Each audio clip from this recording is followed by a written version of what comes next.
Number 23, Alon Sebastian Alna. Number 28, Declan Wynn. And the captain is 19, Robbie Crawford. The head coach for Charleston Battery is Ben Gilman.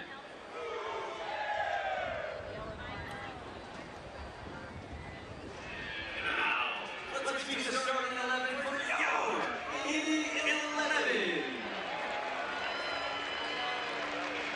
Number 7, Sebastian Velasquez.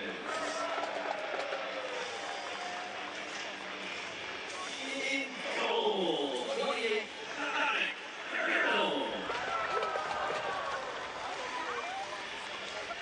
Number 6, Cam Quigley.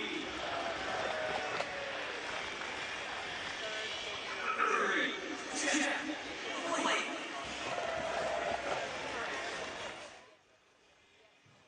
Only one guy in this place noticed.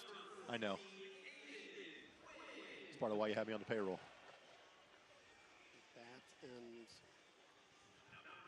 A couple other things.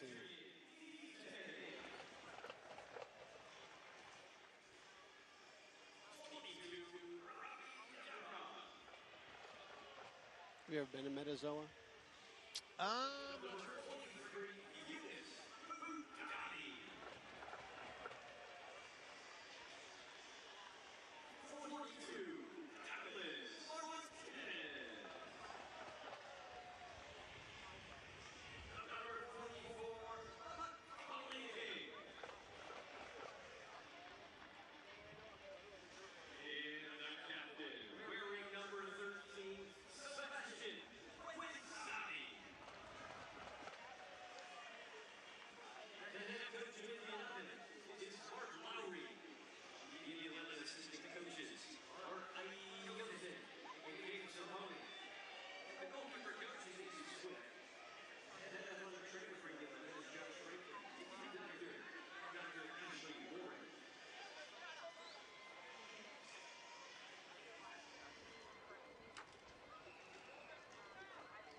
It is a warm and windy Wednesday evening in downtown Indianapolis. We welcome you to the first midweek home match of the season for the Indy 11 as they take on a team that is amongst the tops in the Eastern Conference, the Charleston Battery. Thanks for joining us on MyIndy TV and ESPN Plus. Alongside Brad Hunter, my name is Greg Rakestraw. The Indy 11 played at home on Saturday night. And unfortunately, it looked like a lot of matches from earlier this year. It was a 1-0 loss to FC Tulsa, a night where Indy dominated possession, Indy dominated shots, just could not find the back of the net. Yeah, it was tough. I mean, you look at statistically and visually, you just owned the game, but just weren't able to find the equalizer or grab any points. What makes the difference? How do you simply put at the midway point of the season, Brad, get better in the finishing third? Trust. You've got the guys. I mean, you take a look between Quinn, Solo, and Guenzati. You've got almost 200 career goals at this level, so you just got trust. It'll be figured out. This has not been a year that's been bad for the Indy 11. It has been average, but one night that was glorious was the night that they played the Charleston Battery back on June 2nd. And on that night, Brad, it was something I think many of us have not seen before. The Indy 11 drew a penalty 20 seconds into the match. They also drew a red card. They played a man up for more than 90 minutes, and not surprisingly, they took home a 4-0 victory at Patriots Point. And what that does is that makes the scouting in that game, in that moment, irrelevant, because none of the game plans had that factored in. It also happened to be a night where Aiden Quinn converted not once but twice from the spot. He has now done that a second time on the season. And frankly, Brad, what it also means, it's not just the uniforms that he was wearing that night.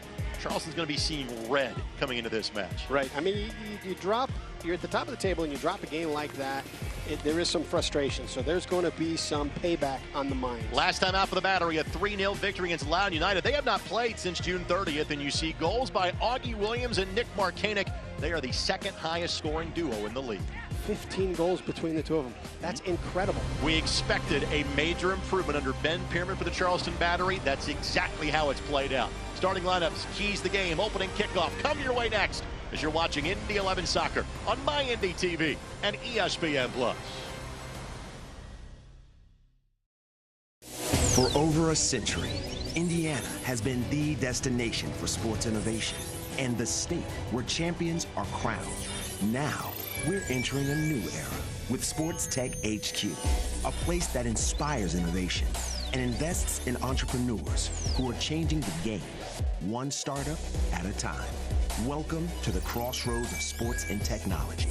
Sports Tech HQ, home of the game changers.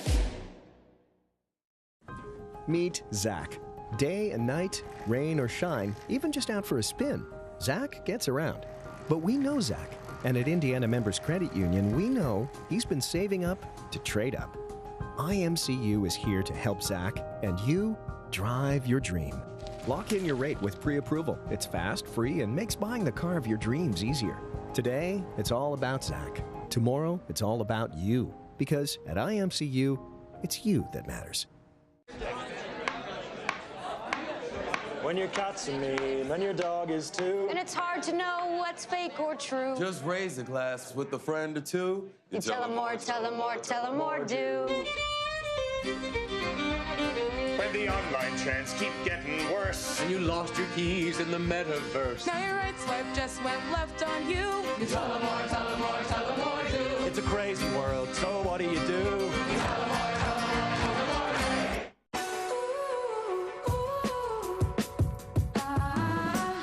I'm discovering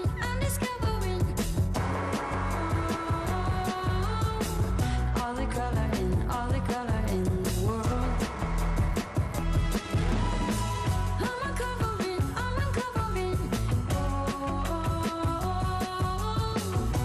Bring color to life with the very best paint, only at your Sherwin-Williams store.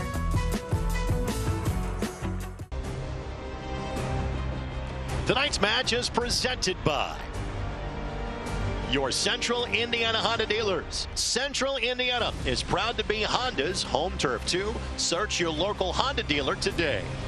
And by Community Health Sports Medicine. Exceptional care, simply delivered. Time for a quick check of our starting lineups for opening kickoff. Our starting lineups brought to us by your Central Indiana Honda dealers. Central Indiana is proud to be Honda's home turf too. Changes in the lineup. Robbie Dambrot goes back into the starting 11, and Sebastian Velasquez gets his first start for the Indy 11.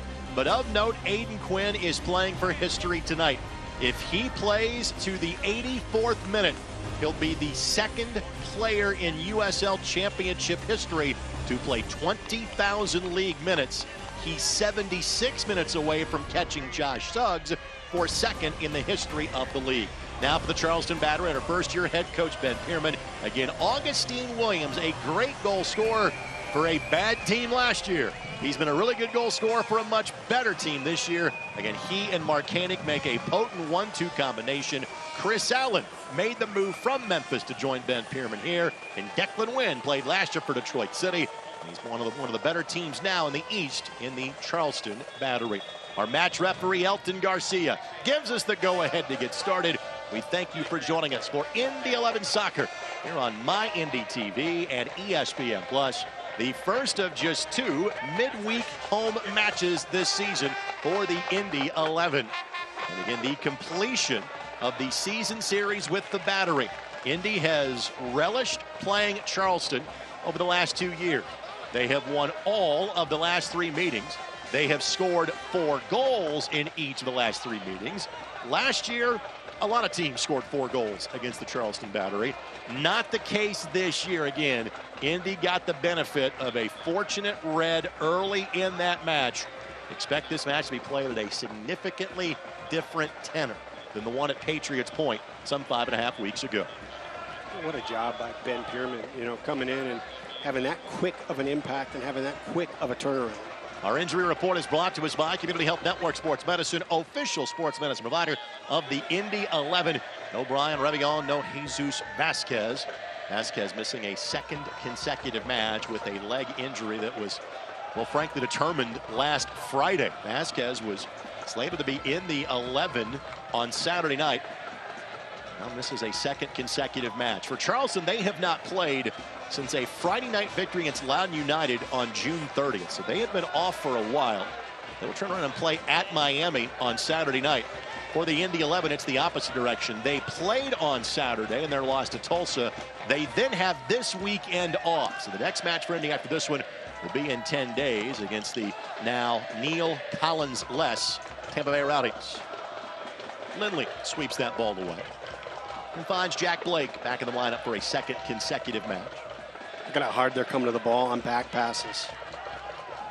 Velasquez will play this forward to Martinez, and Indy elects to kind of step on it at least for a moment and play for a bit of possession. So with that, let's check our keys. The match brought to us by your Central Indiana Honda dealers, the official automotive sponsor of the Indy 11. Yeah, the first thing, and we've seen it, the script has been written so many times this year, the team plays absolutely great, and then one player in a critical moment makes a mistake that costs a goal, and in some cases costs the game. And then courage and isolation. There's so many times we've got a talented player in a 1v1 opportunity out wide up front, and instead they serve it into a guy who has 3 guys behind him. Have some courage, take the guy off the dribble, see if you can get to that front post.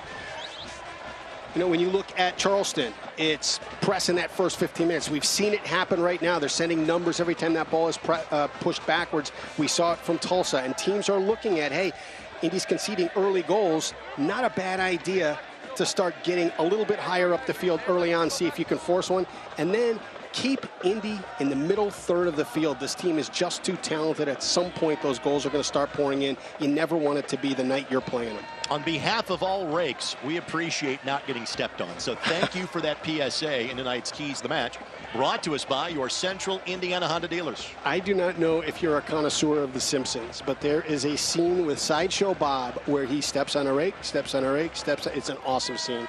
Cinematic brilliance. Here's Derek Dodson. Dodson, another player that played for Memphis a year ago with Ben Pierman. And the job that Ben had done in Memphis each of the last 2 seasons was absolutely outstanding. Long distance ball for Williams, couldn't get a touch to it. Deespay will have his work cut out for him with Augie Williams tonight. And a not surprising heads up play from Cam Lindley to play that with his noggin back to Yannick Ertl, which allowed Ertl the easier play of tracking that one down and restarting the Indy attack.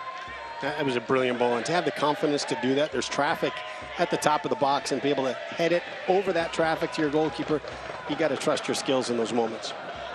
The formation for the Charleston Battery literally comes at you at waves. It's a bit of a different way of breaking the press when you're playing against them. Martinez goes to turf. Official says play on.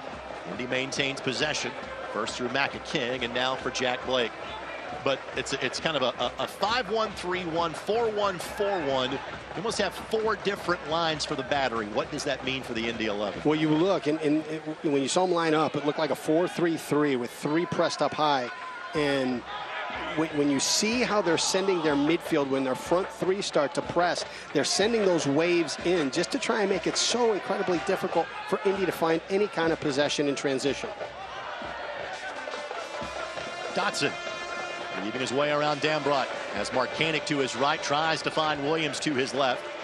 That was 7 goals to his right, 8 to his left. Those 2 have done the Lions' share of the scoring for this Charleston Battery team this season. No other player has more than 2 for Coach Pearman's squad. And you have to like that balance. You got Williams. You talked about Williams on your left and Marcanic on your right as you're coming in. You've got 2 options, and that keeps Indy having to be honest in how they defend. They can't overload. If both of the guys start shifting to the same pocket in the same space, Indy can send bodies over there and just try and clog things up. But when they spread them, when they give you the option of going right or left, that makes it very difficult for the Indy 11 defenders in their decision making. Does Indy really play this match, Brad, any differently, knowing that they just played on Saturday night? Does that have a big impact this evening? I don't think so. I mean, you're coming in right now and you know you've got to get some points, and so it's the frustration of Saturday may change the energy and the intensity in which they go at it, but I don't think you need to change anything as far as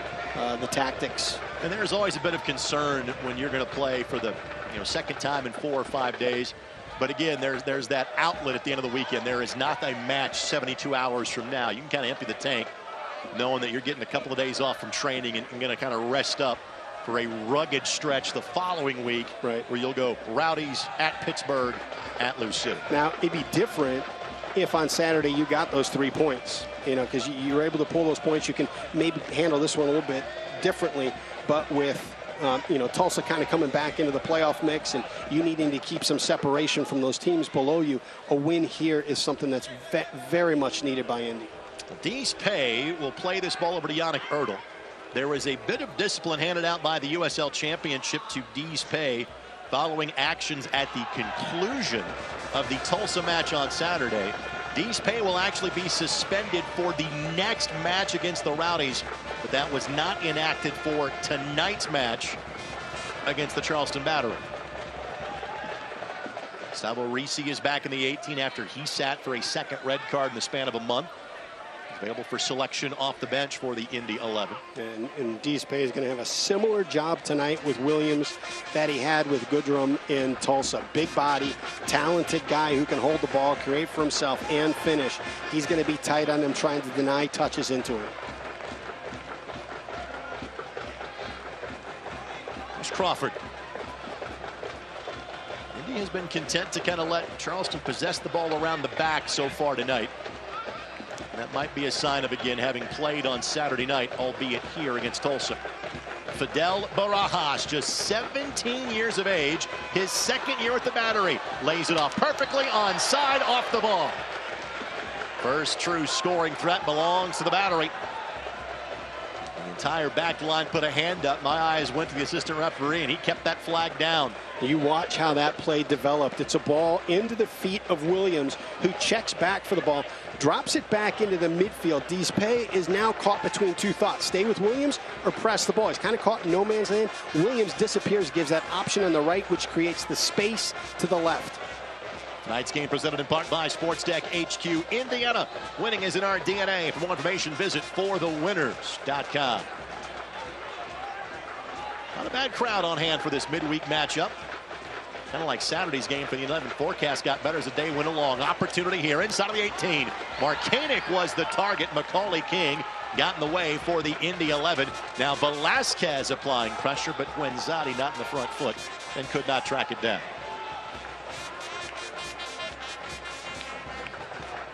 Marcanic likely has some friends and family here to watch him tonight. He is a product of the far south side of Chicago from Bourbonnais, Illinois.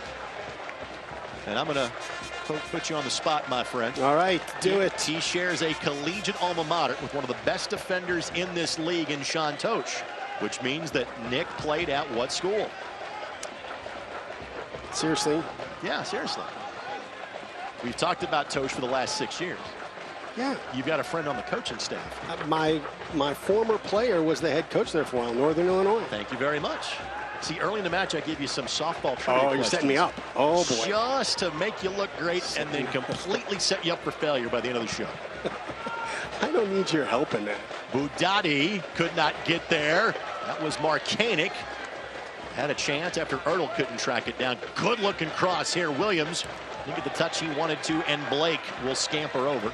And one thing you will note is that there is a significant kind of cross breeze tonight that is coming from the southern half of the building, which is the side you're staring at from our camera position.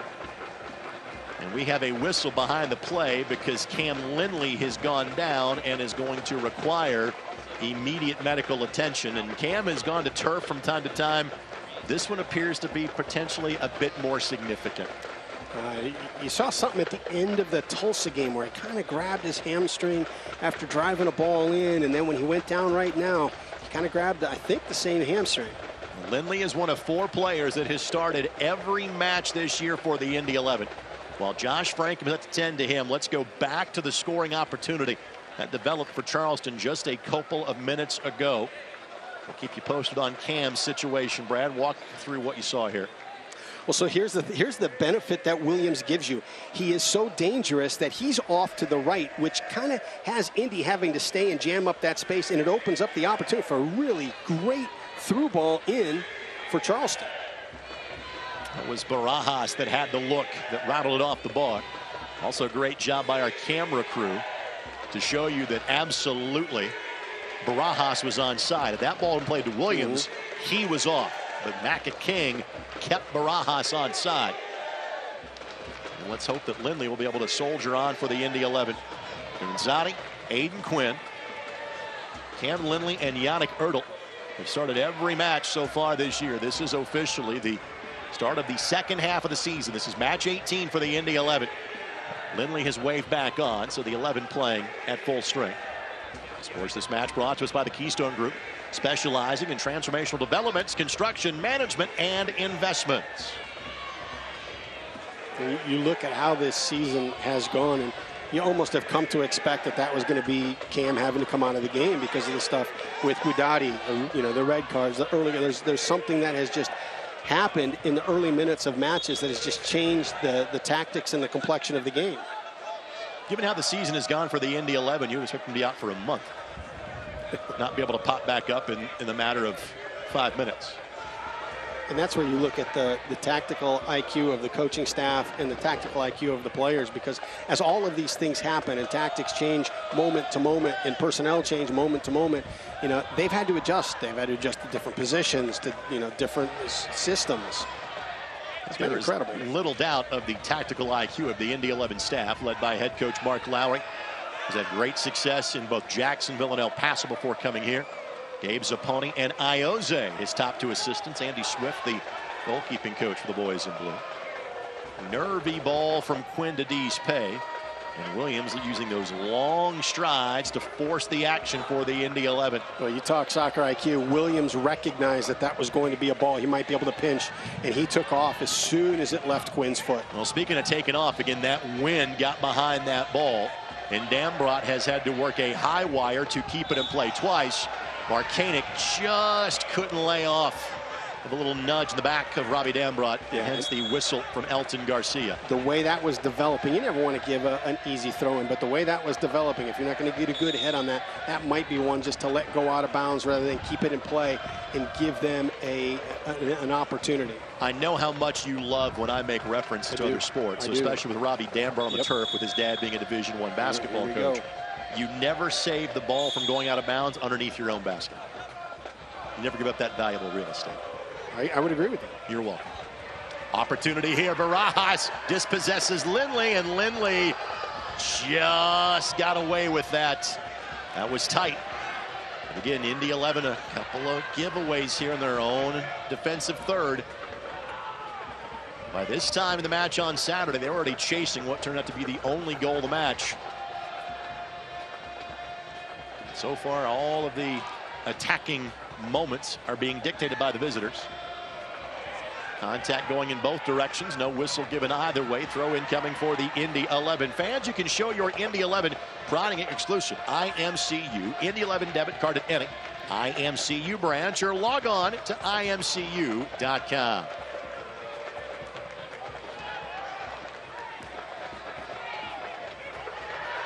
How do you unlock this pressure if you're Indy? Where are the weak spots? It's that first pass. It's that first pass out of pressure. The more you can get a team chasing, because you get that first pass to break that press, the less excited they're going to be to keep spending energy doing it. And while it is a muggy day in Indianapolis, this is about like, what, 9:30 in the morning in Charleston, South Carolina from a weather standpoint. Nice breeze, cloud cover, and of course keeps the turf cool as well. And again, there's a little bit more in the tank for Charleston, knowing they haven't played since the final day of June. They need just 2 changes in terms of their lineup from a starting standpoint. These pay with the freest ball to find Robbie Dambrot. Oh, could not bring it down. Yeah, and I thought he had the opportunity to play a one-touch ball, maybe with his head over his defender into the path of Aiden Quinn. Dambrot's gone through a couple of different injury stints this year for the Indy 11. Had a late start to his season after suffering a foot injury late in February. And suffered a knee injury in the loss at the Sacramento Republic back on May 13th. Indy very content. Again, this has been an Indy team that has pressed a good amount this year. They've been laying back a bit more tonight. Williams finds a sliver of space. Markanek. Now Allen. Good build here by Charleston. Guenzati able to knock that ball free. Arturo Rodriguez was the last Charleston player to have a look at it. And good interplay, from Charleston up and in around the box, creating a dangerous opportunity. But the one thing, Guenzati is clearing it. He's clearing it. You've got your number 9, your central striker at the top of the 18, defending and winning that ball. So now when you do win that possession, do you have outlets? Do you have the ability to build and hold possession? I applaud the effort to come back. Love seeing that out of the forward. Just messes your shape up a little bit. Here's Allen. Dodson could not track it down. Throw in coming here for the Indy 11.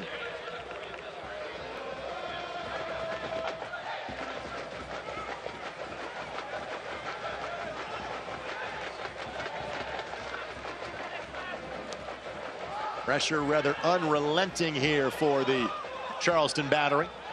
And possession has been more short-lived from the Indy perspective.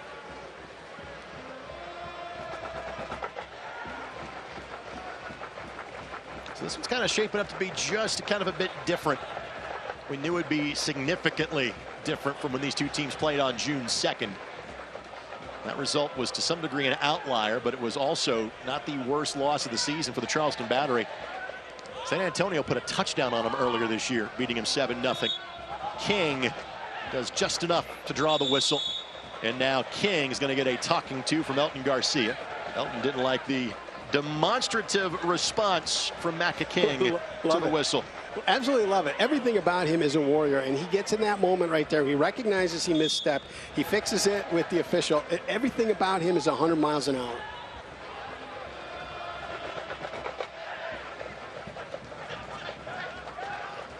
Good pressure by Robbie Dambrot. His portion of this match is brought to us by Community Health Sports Medicine.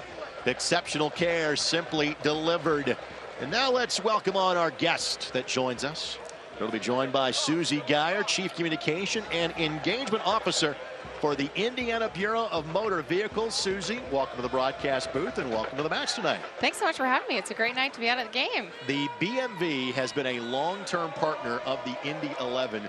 Why has this been such a successful relationship? We love being out with the community and having an opportunity to connect with people who love the Hoosier community just like we do.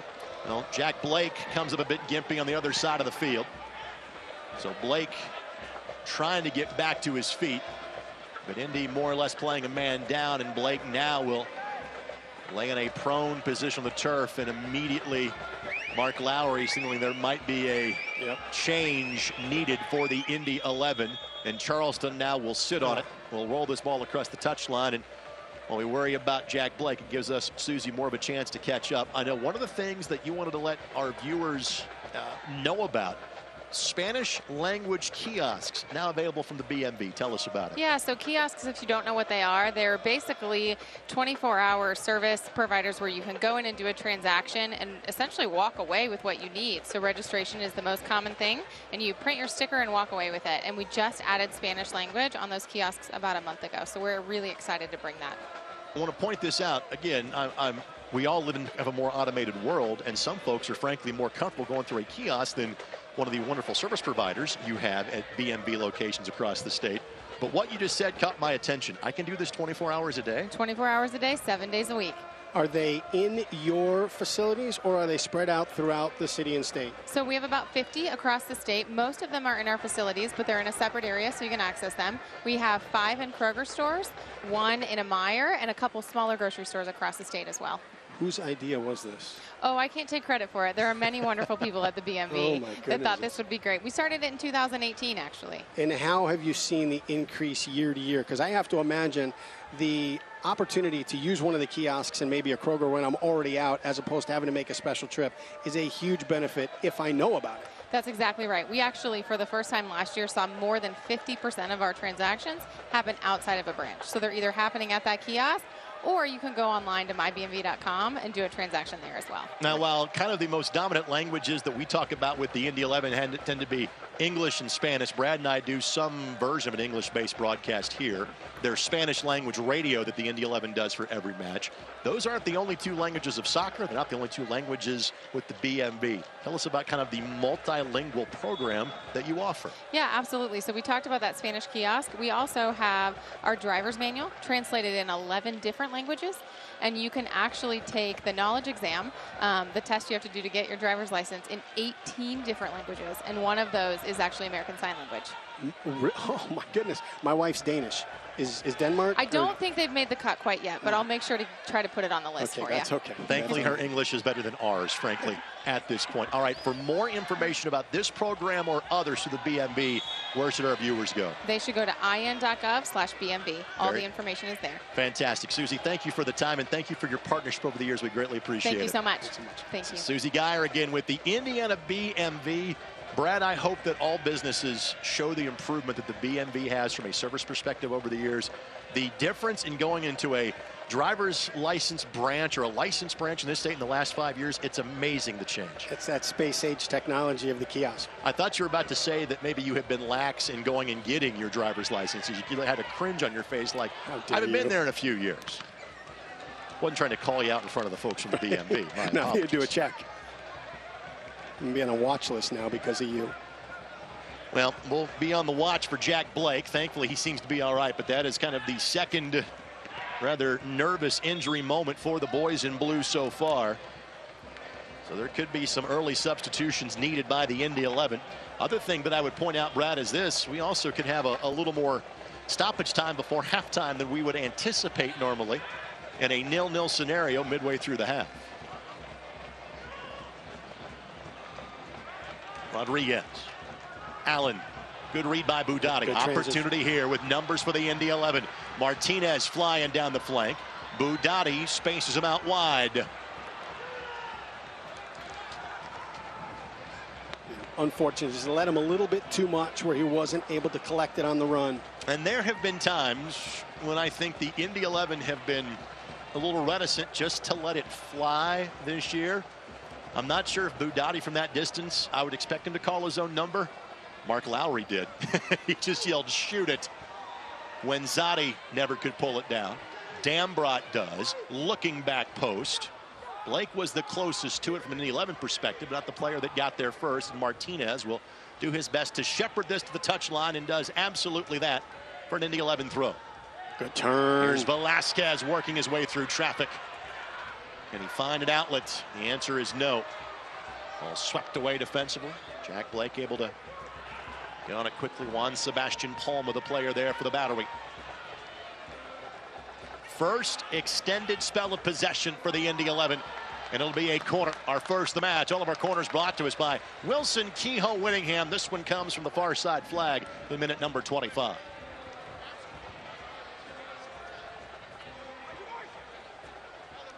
Well, there had been, frankly, little of positive forward movement for the Indy 11 until these last couple of minutes. Quinn and Lindley will have a strategy session.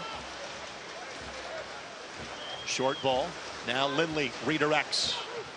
Velasquez a target. Blake, if nothing else, does a good job of poking that ball away from Williams and all the way back to Ertl for a bit of safety and a bit of reorganization by the Indy 11. Look at that ball. Oh my goodness. Guenzati is onside. Guenzati couldn't slide it by. Archer got in the way for Charleston. Follow-up effort by Blake. Velasquez goes down, draws the whistle. No penalty outside of the 18, but a dangerous reset opportunity here for the Indy 11 from 20 yards out. Yannick, Ertl, my goodness. It was a West Texas 3-iron he hit to keep that ball out of the wind. It's ridiculous to see it, but then have the confidence and the ability to deliver it. That ball never got more than, say, what, 10 feet off the ground? Look at that. What a find. Word.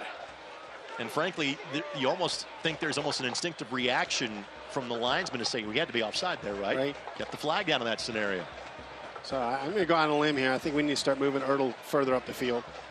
Get him involved a little bit higher and still play goalkeepers, moving like the center back. Or that was just an incredible ball. Well, Aiden Quinn has 5 goals from the spot this year.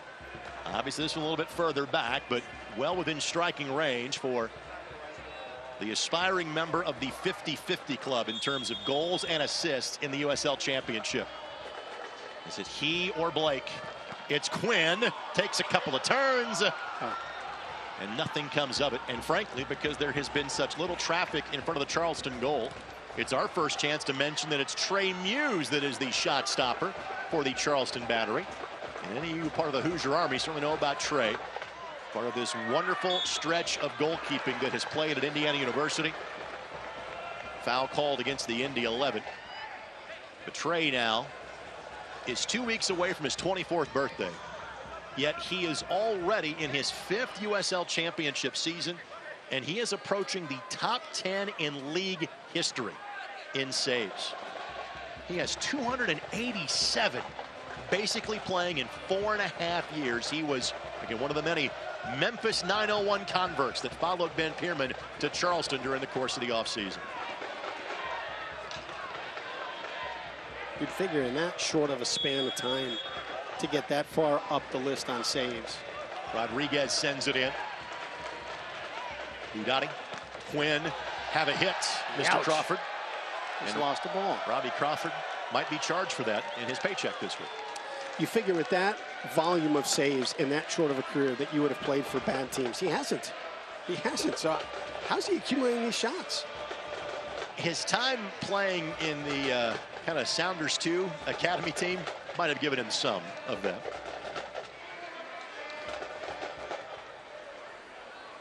Today's match brought to us in part by our friends at the Morales Group. Staffing agencies find jobs. Morales Group, we build future. Building from the back has been a problem for the Indy 11 so far. Yeah, you hate those trades. You just traded a goal kick for a throw-in in your defensive third.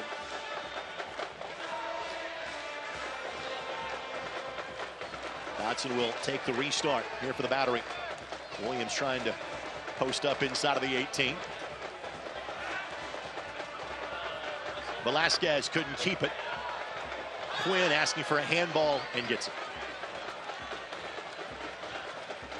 And Charleston has been dictating the action.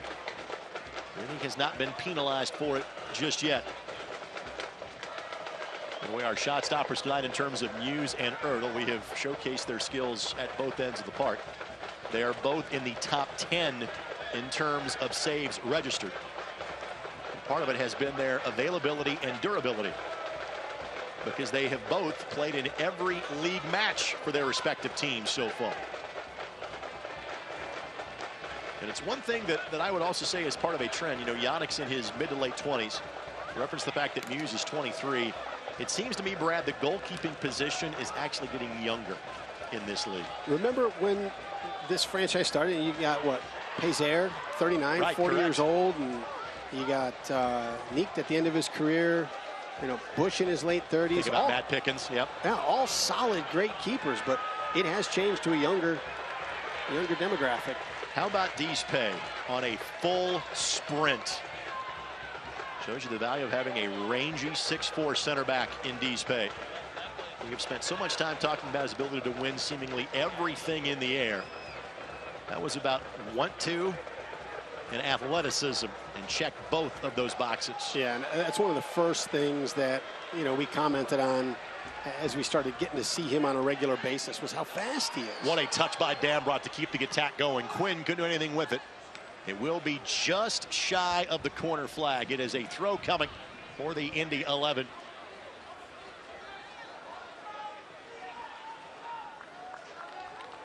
It will be Macca King that'll make his way toward the corner flag for the throw-in.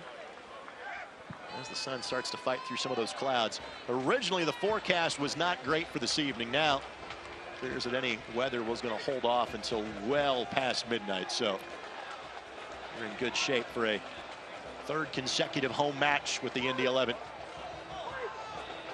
Little action in the box. A volley! Oh, my goodness! Martinez off the post. Quinn sends it in.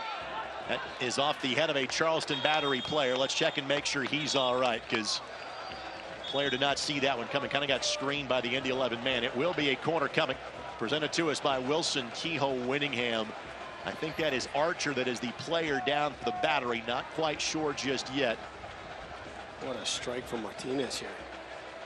Martinez looking for his second Indy 11 goal. That's a tough ball, too. He's off balance.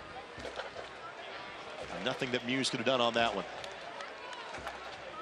And with Archer slow to get up, who's the man that immediately starts to loosen for the Charleston Battery? Our good buddy A.J. Cochran, who spent the last 2 years with the Indy 11, began the season training with the Indy 11.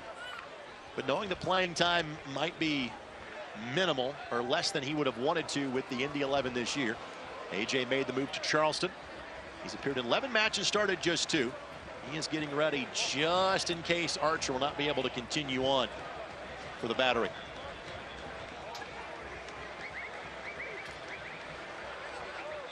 Last time Indy had a corner, they played it short, and Indy is in a similar formation here. Yeah, you know, when you're going to send one defender, you know, I like a 2v1. You got 2 talented players.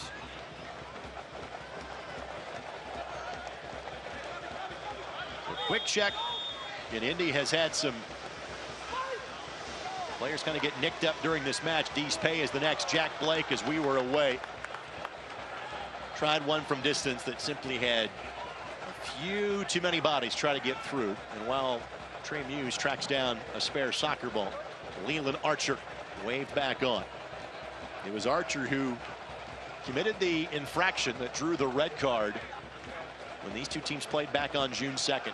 And literally, it was the 5th or 6th touch of the match. Brad, I've said this about 4 or 5 times for the Indy 11 this year. I've never seen anything like it. It's one of those things. It has been a crazy season.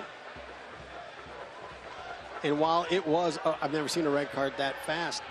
Tough to argue. It was the right call, correct. We'll opine more on that as action slows. Indy on the front foot for a moment. They'll like to kind of step on this and organize. And the red card was not for the violence of the conduct, but because Archer was the last defender, reached out and grabbed Guenzati. Guenzati was in the 18. It was a red card and a penalty, and it completely changed the course of a Friday night in the Low Country. Indy would earn another penalty later in the match, and it was kind of at that point where the dam finally broke, and Indy scored 3 times in the final 15 minutes to put that one on ice.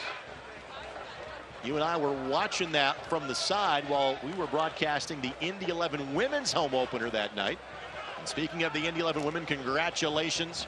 Paul Dolinsky's squad won both of their conference playoff games last weekend in Flint, including beating Minnesota Aurora 1-0 as Aiden Quinn is fouled. The women will host the San Francisco Glens on Friday night at Grand Park. Get your tickets, Indy11.com. 317-685-1100. Blake, Quinn, back post. Oh, my word. Dambrot Got a boot in, got some ball, but not enough of Derek Dodson to draw the whistle. And that whole opportunity came off of the ball from Macca King to Martinez. That quick, direct change of the field has to have a big shift from Charleston Battery to get over into that pocket, and that leaves some opportunities open on the backside when the ball comes back across. What a play by Muse. A kick save and a beauty. I don't think Trey, being from Louisville, has any hockey in his background, but looked the part there. Would have been Quinn's 6th goal of the season. Would have been his first from the run of play this year. All 5 that he's had so far have been from the spot. Williams was held. Yep, Deespay had grabbed his arm, and Deespay, realizing the infraction, immediately helps Augie up. Here's the thing, he's got a lot of tools in his toolbox. You see the pace that he's got. So if he's able to run in the space, he's tough to keep up with. But then what he does too is he has these checking runs. You know, that ball was building up to him, and he checks back for it. He pulls Deespay out of position, and then once that ball is either connected to him or off to somebody else, he's got him drawn out, and he can attack the space behind him. After Charleston had it on the front foot for the first 15 or so minutes, this match is balanced out. Charleston in possession right now. Here's some 35 minutes in. Of course, this match is brought to us by your Central Indiana Honda dealers. Central Indiana is proud to be Honda's home turf too. Search your local Honda dealer today.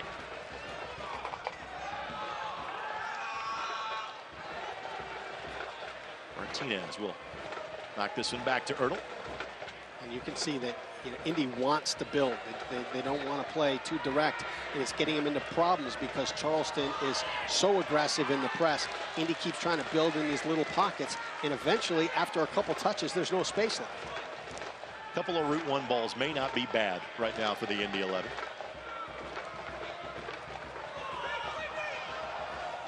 King and Guenzati not on the same page. Marcanic with 3 options in front of him. Right ball, better read by the Indy 11. Budati saw that one developing. Because frankly, that was a Budati-like run that was being made from the left side. And I think he may have baited that pass. He kind of tucked himself in so he wasn't in the line of sight. And once the ball was played, he went and pounced on it. And that was Declan Wynn that was the intended target on the far sideline for the Battery.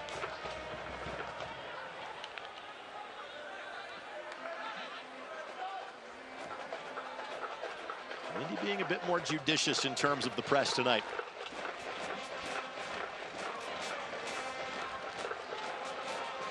Really good crowd on hand for this Wednesday match. We thank you for joining us on My Indy TV, the Indy 11 television network, and ESPN Plus. And good job by Marcanic. Just turned that hip in front of Budati to draw the foul.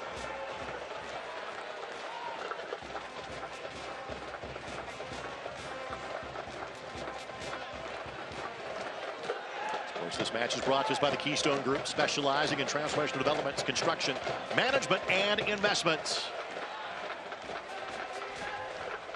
Ricker Battalion looking for something to cheer about. This Indy 11 team, just 1 home win this year.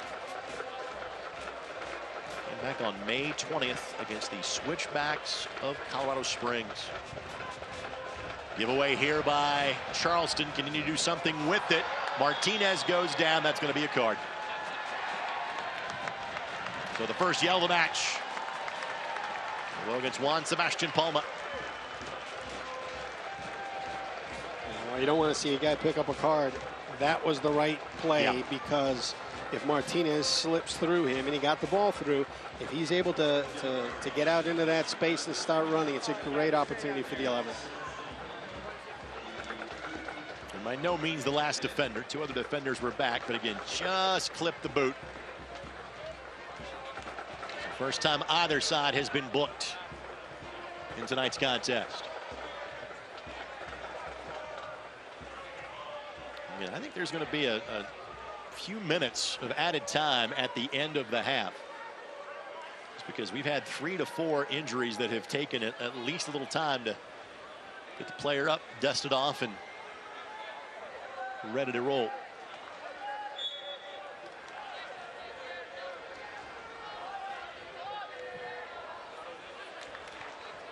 Budati weaving through traffic. Velasquez has been awfully good on the ball tonight. They played just one match for Memphis this year, but when Indy acquired him about a month or so ago.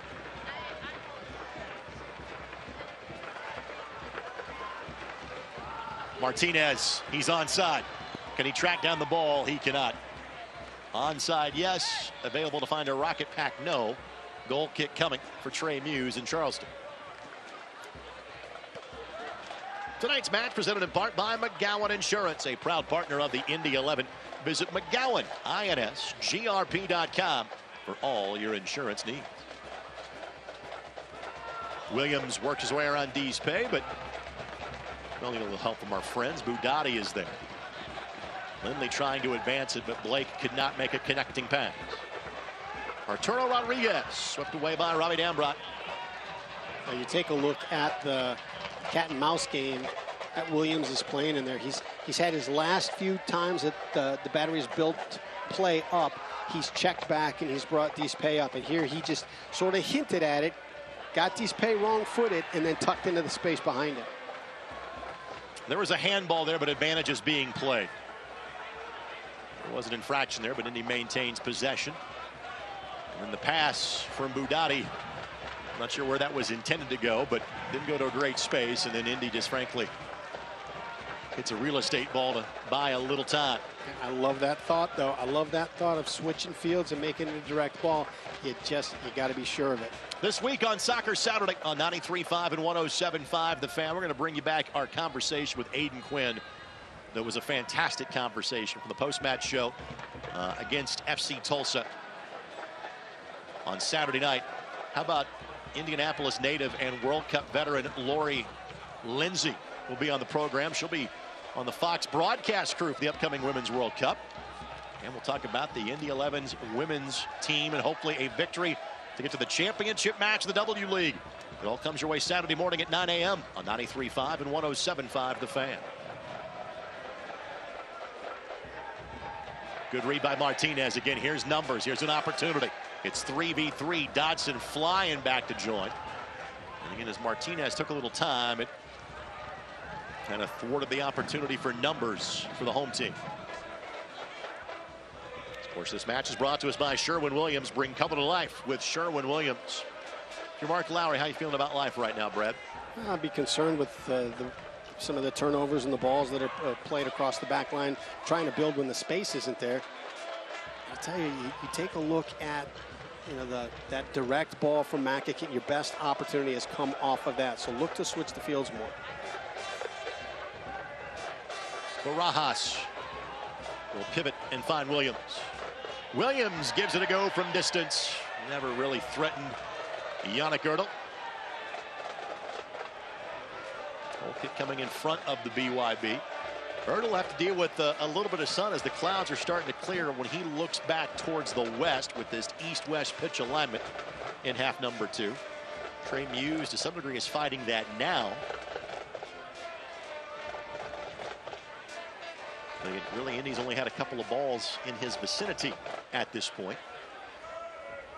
And to Erdl's credit, he hasn't had to make anything of the sublime in terms of a shot stop just yet. Dispay, good looking ball. Velasquez leaves for Blake. Martinez makes the run. Has Guenzati and Quinn as options. Guenzati. Either just a misstep or the ball bounded over his boot. The opportunities becoming a bit more numerous now for Indy 11. Looking for a 4th consecutive win against the Battery. And you look at how many good things are coming through Martinez when you can find him in space. By the way, I'm going to try to mention this every year that you and I are together doing the Indy 11 and the Charleston Battery. A little dust up here gives us even more of a chance to have a conversation. I want to make sure we honor our friend, the late Tim Hankinson, when these two teams get together. Hank was the first coach of the Battery. The Battery now 30 years old. This is their 31st season. Again, one of the longest standing professional soccer teams in this country's history, dating back to '93.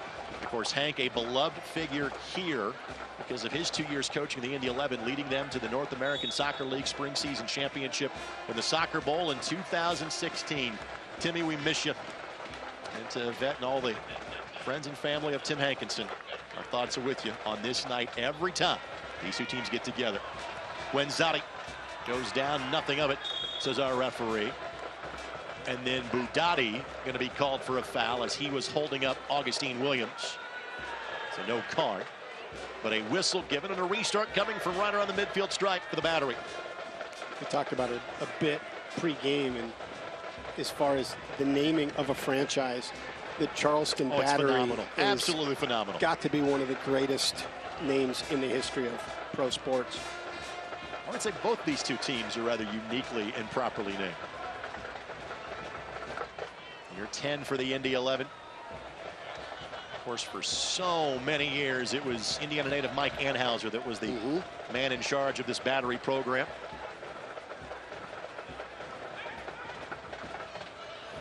Five minutes of additional time. Marcanic is onside. Great sliding effort. Marcanic goes down, but ball was claimed first by Quinn, and not only did Quinn get there, he played it off of Marcanic. It'll be a goal kick coming, but first let's make sure that the Illinois native is okay. Again, ball off Marcanic, and then part of Quinn's boot got to Marcanic, and training staff for Charleston will come out and check on him, and both teams will have a chance to hydrate a little bit here. For the Battery, again, their first match since June 30th. This is first of 3 away matches of 4 in the month of July. They will be at Patriots Point just one time in the month of July. And they take on the Pittsburgh Riverhounds coming up next Saturday.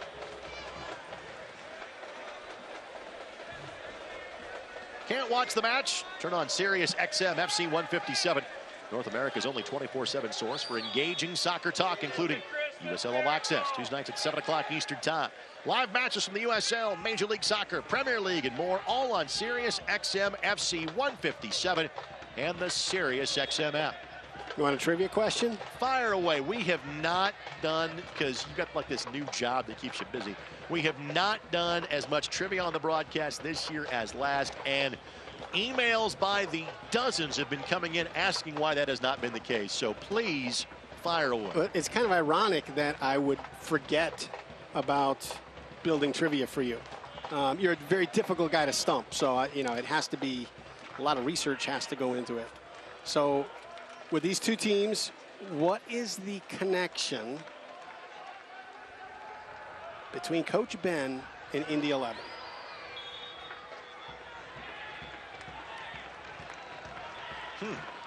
Well, he's a Michigan State guy, right? Yep, he is. That is correct. Okay. Family is massive in building soccer in Michigan. Marcanic, another Indy 11 turnover. With room to run, Marcanic slaloming through traffic. Finds him at edge the 18. It's Rodriguez. Barajas plays it in. Marcanic was the target. It will be a corner coming.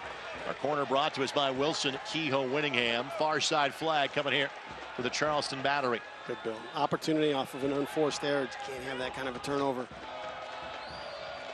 Look at the options they got. Look at the balance that they have in the box. It's not just balance, but it's open. They're open. They're on. Is there a connection from Ben Pierman to Cam Lindley by any chance? There may be, but I don't know it. Okay, after this corner, I will plead ignorance and you can enlighten me. And with this whistle, you can enlighten me now. Back, I think it was when he was in college or just outside of college, he interned with Martin Rennie. Did he really? He did. Well, the Michigan, yeah, that was the clue.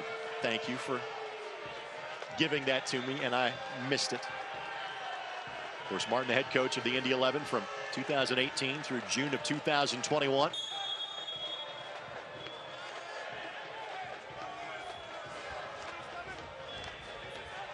Ball sent in. Not on frame just yet. And that was a cross that was reminiscent of the Detroit City match back on March 25th. When, because of 50-mile-an-hour gusts, a ball literally left Hamtramck on one of those crosses early in the match. Thanks to our friends, the Hyatt Place and Hyatt House, downtown Indianapolis. Experience comfort in downtown Indy. It is a throw coming for the Indy 11.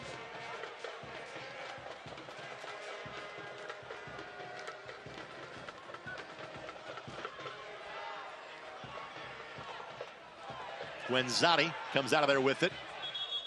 Asked for a foul or contact, didn't get it. Throw in coming here for the Battery.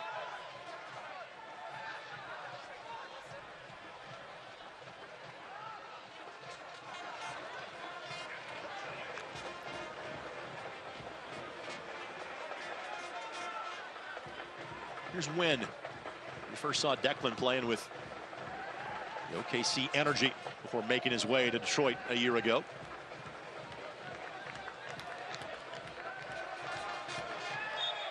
And a foul against Indy, and immediately Aiden Quinn offers a hand up. Rodriguez not impressed by the hand up. And again, we're past the 5-minute mark, but there'll probably be at least another minute of action, and because of that, Charleston will throw as many bodies forward as possible. Rodriguez 2 goals and 3 assists on the season.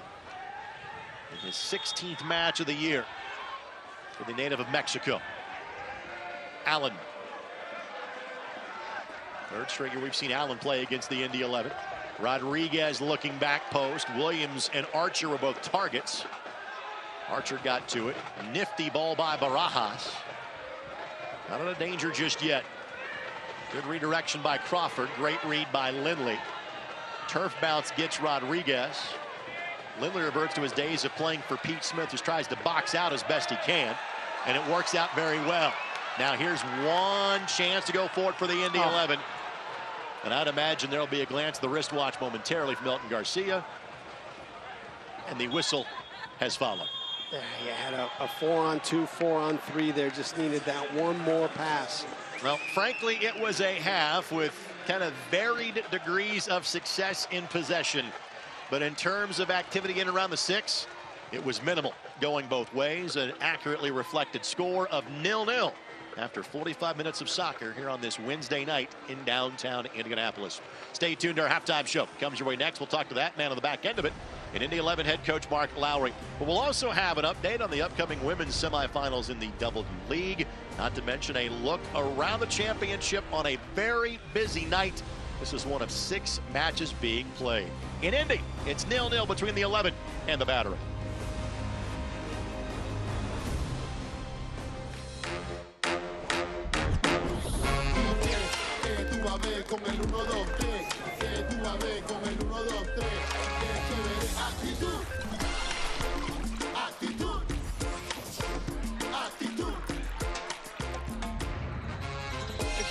Pa' bailar como el mambo, cuando tú le escuchas te enloqueces bailando.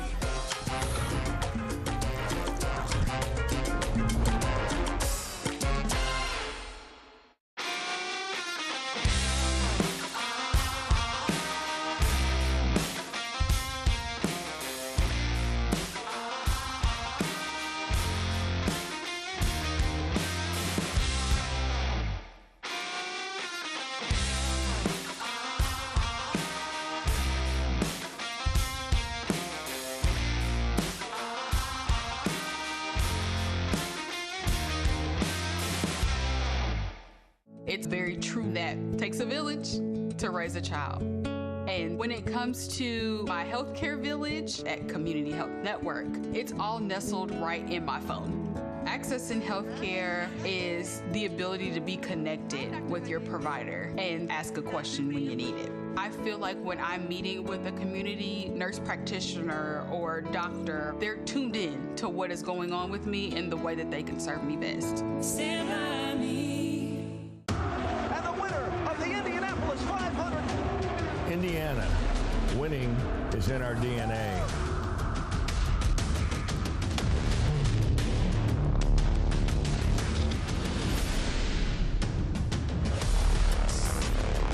And we're winning the future with $22 billion in new business investment, building an economy of the future with unprecedented momentum.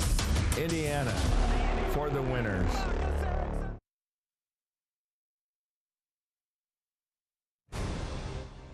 They're at the halfway point of the season. But for the Indy 11 women, it's hardware time.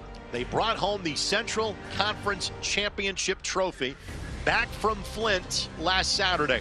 After a 3-0 win against Flint City AFC on Thursday, Indy played Minnesota Aurora, the team that knocked them out of the playoffs a season ago. Minnesota Aurora was a team that had scored 60 goals on the year. They scored 60 fewer than that against the Indy 11 in that quarterfinal. A 1-0 victory. Sam Dewey, 2 nights after reaching SportsCenter for a backheel goal. Amazing. Got the only goal of the match as Indy claims a conference championship and moves on to the semifinal round. Let's hear more about the weekend that was in Flint, Michigan.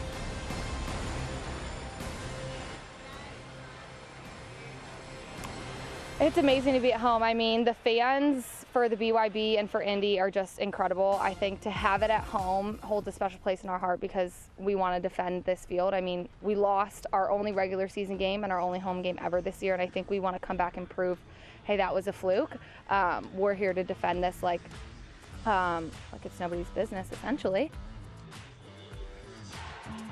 And it's Grace Barr, her second year with the Indy 11, a player coach a year ago. She's got one of the best goals of the season with her left foot.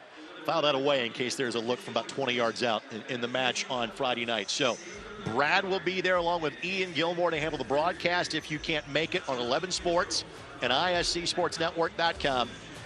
There's a phrase that I get known for in high school hoops when I do things called Fire Marshal Full. We want to see it that way at Grand Park. Absolutely. On Friday night. We think we can fit 2,000, maybe a little bit more in the building. Pack the place. Indy11.com, 317-685-1100. This is a showcase opportunity for women's soccer heading into the World Cup, which starts next week. And it's your chance to play along with the Women's World Soccer Bracket Challenge. It's presented by the USL Super League. Win super cool prizes, including a new 75-inch Hisense TV. Go to USLSuperLeague.com/bracket to learn more. More about the USL Championship when we come back. Let's turn into a beautiful night in downtown Indianapolis. Battery in 11, 0-0 through 45.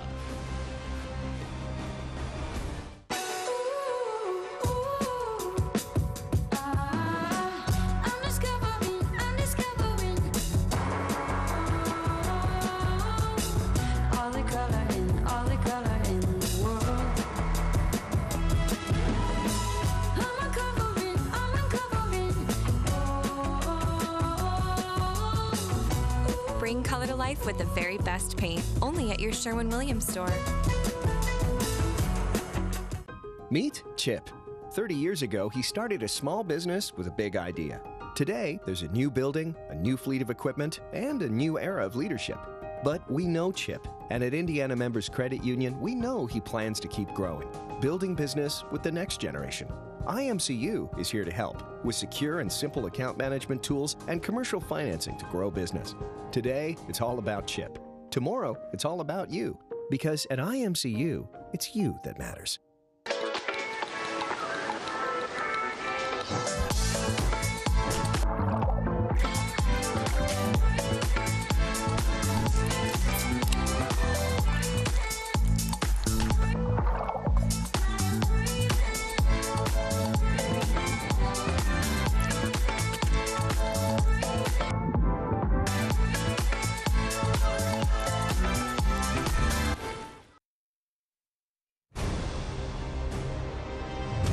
Are you ready? Ready for more of the game you love? Ready for more players and more teams? Ready for more stadiums, for more fans in more cities? This is a different league. The USL Super League. Built for the future of women's soccer. Bridging the journey from youth to pro, connected to the global game, and bringing it all closer to home. Are you ready?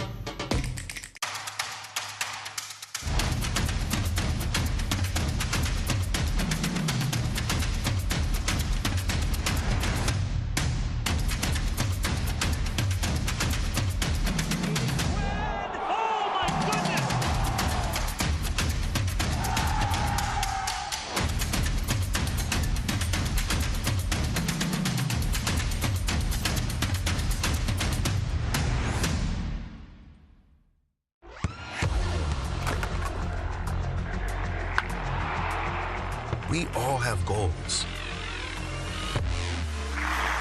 But let's be honest.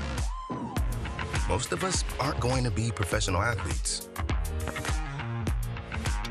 But if your goal is to finish your degree, we can help. Come to a university that puts your goals first. Bellevue University, your partner in finishing goals.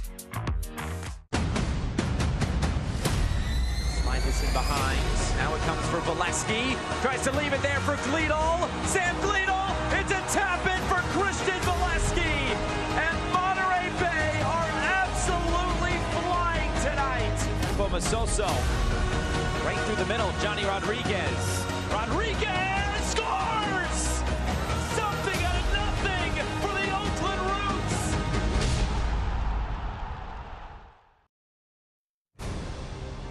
Our look around the USL Championship continues 0-0. Again, one of 6 matches taking place tonight around the league. More on that in a matter of moments. First, elsewhere in the USL Championship. Take a look at the news and notes. By the way, the graphic guy gets a raise that is on brilliant. that one. The natural state indeed. The goal is by 2026, the ever-growing kind of Bentonville, Fayetteville, Rogers, Arkansas area will have a team playing in the USL Championship and the Super League.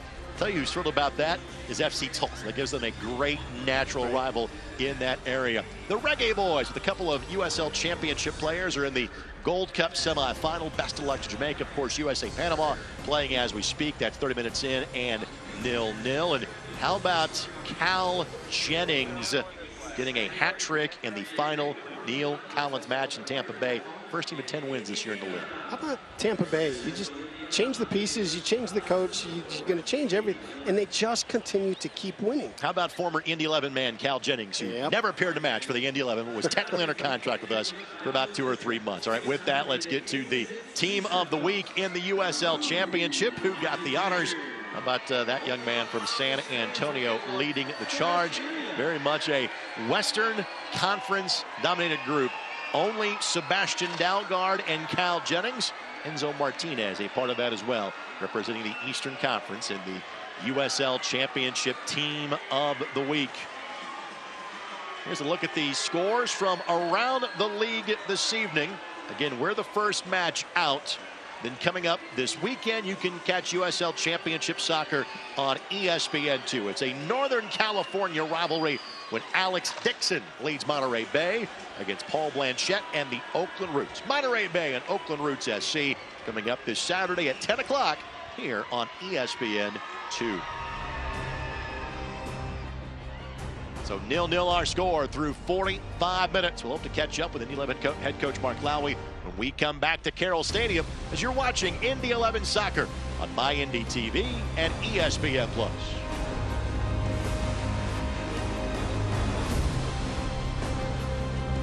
When your cat's a me, then your dog is too. And it's hard to know what's fake or true. Just raise a glass with a friend or two.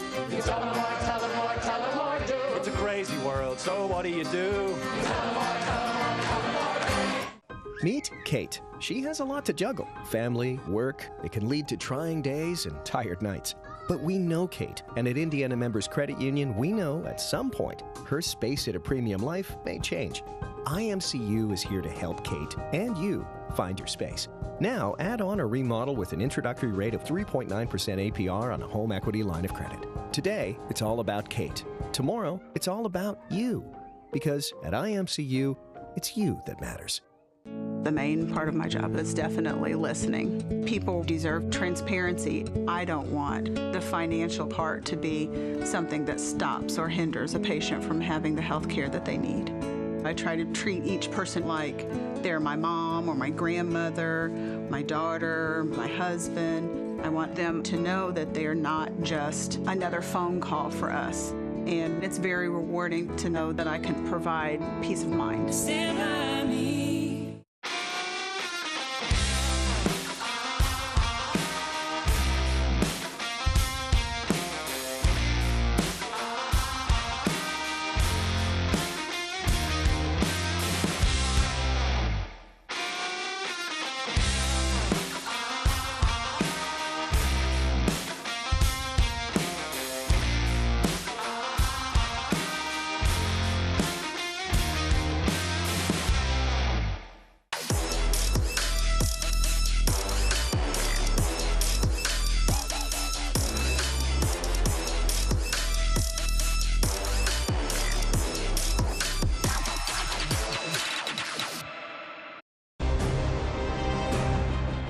Tonight's match is presented by your Central Indiana Honda dealers. Central Indiana is proud to be Honda's home turf too. Search your local Honda dealer today. And by Community Health Sports Medicine. Exceptional care, simply delivered. Quick check of the Indy 11 players on the field. Looks like no substitutions yet for Mark Lowry's side. We have seen them in mass kind of around the 60th minute. And with guys like Solomon Asante and Stefano Pino, clearly always an option for Mark Lowry heading into half number two. And it's nice to know. We talked about it in the Tulsa match. It's nice to know you got that kind of firepower at your disposal. So teams, of course, will switch ends. We'll get ready for action here in half number two coming up in a matter of moments. Look back at some highlights from half number one. Brad, from your opinion, what's got to change in half number two? Well, I think you got to eliminate those turnovers. There's a lot of transitional moments that Charleston took advantage of in there, and then I think that ball's just got to move quicker side to side. What would you say is the average amount of added time in a half over the course of all the games? Usually in half number one, you'll get 1 or 2 minutes. These days, you get more towards the back end, and you would think that's anywhere between 4 and 6. It's rare without having a player have to leave the match due to injury that you see 6 minutes of added time at the end of half number one. So you'd say for the course of a game, maybe 3 minutes would be an average. I'd say over the course of a game, 5 to 6 minutes would be an average. Okay. Yes. Think about this. Aiden Quinn's on the doorstep of 20,000 minutes, and none of those get counted. That is correct. Maybe Aiden has played so long in this league, he's closer to 30,000 minutes at this point. But technically, you only count 90.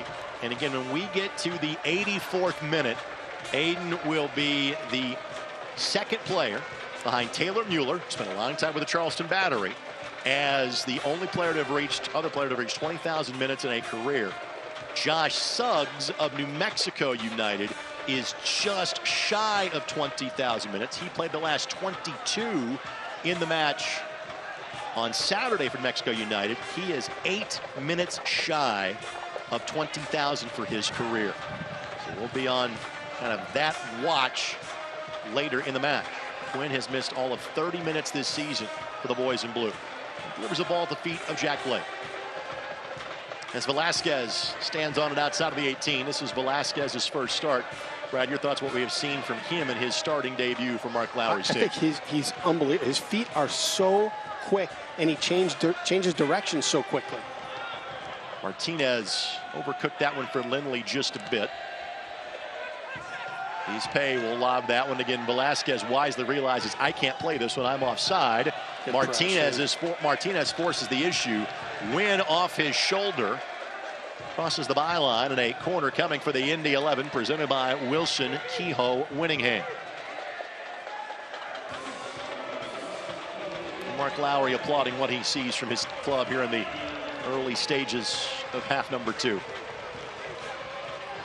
Another short corner played by the Indy 11. Lindley gonna hit that in no man's land, and fortunately didn't have a player close to it. So Budati will reset. Dambrot. Dambrot always leaning forward on those runs. Guenzati trying to hold it up, but that was one of those moments. You know, Velasquez just creates a little bit of space with a couple touches, and then is able to find the feet or the area for the feet of Guenzati. You know, it's kind of been a rotating door. Guenzati up top all year. He started every match. Martinez to his right has started most every match.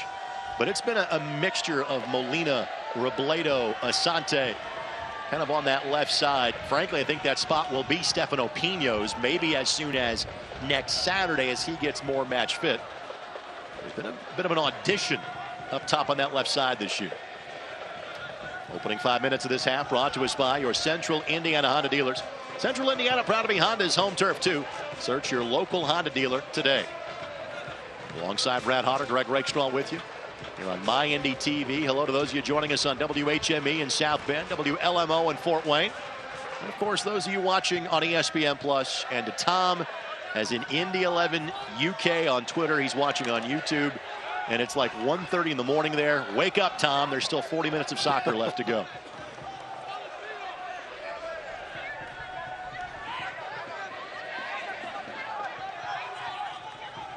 They just come so hard and so fast with their press.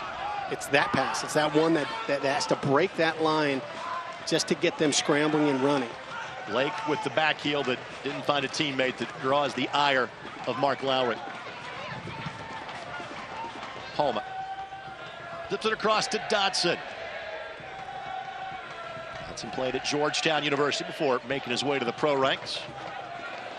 Played at 901 last year.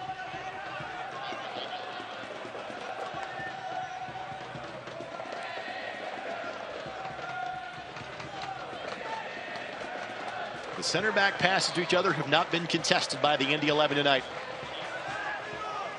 Win.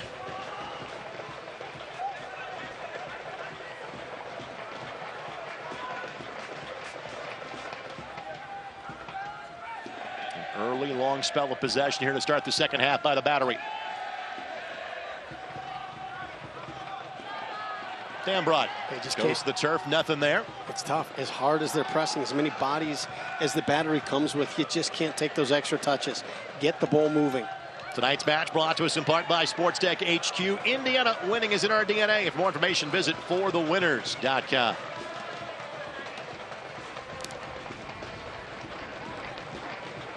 Stefano Pino went about 25 minutes on Saturday night. Mark Lowry feels he's got more in him. He is getting his kit on as we speak. Flag stays down for Williams.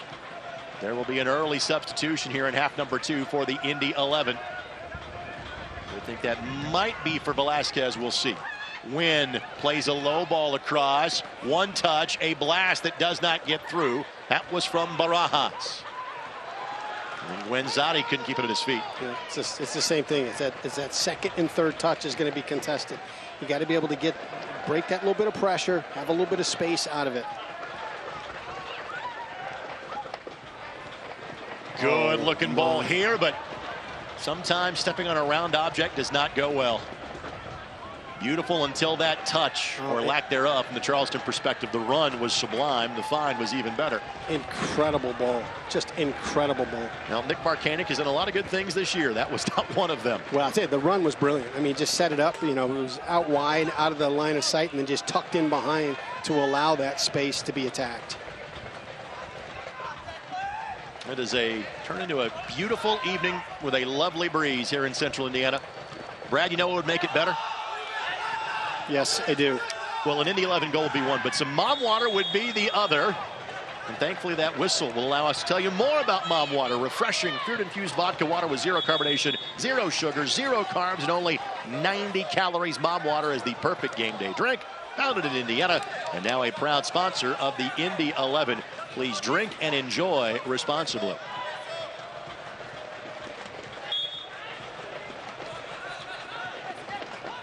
The throw-in will go the opposite direction.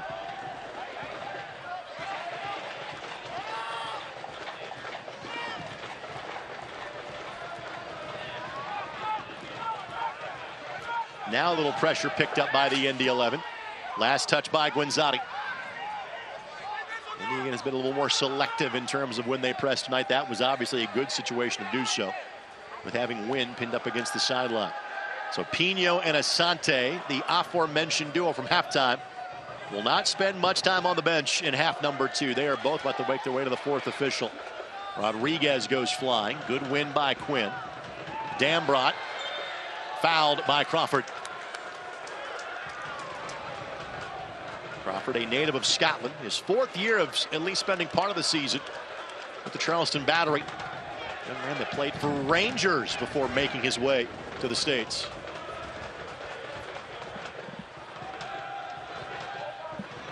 I reference Pino, and again, getting back to match fitness after scoring 13 goals for the Indy 11 last year. Asante.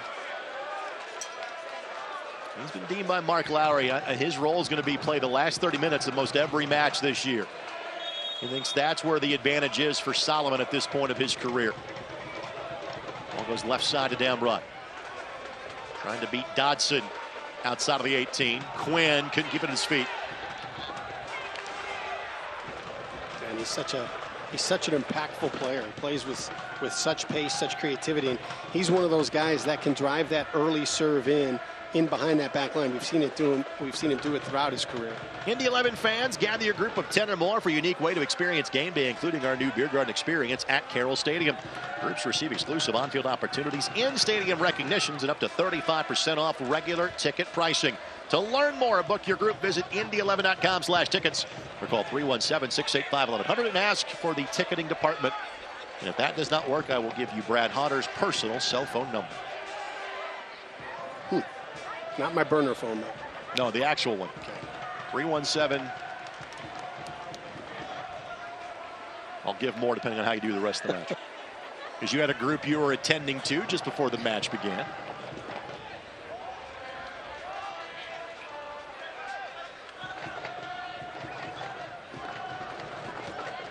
Archer.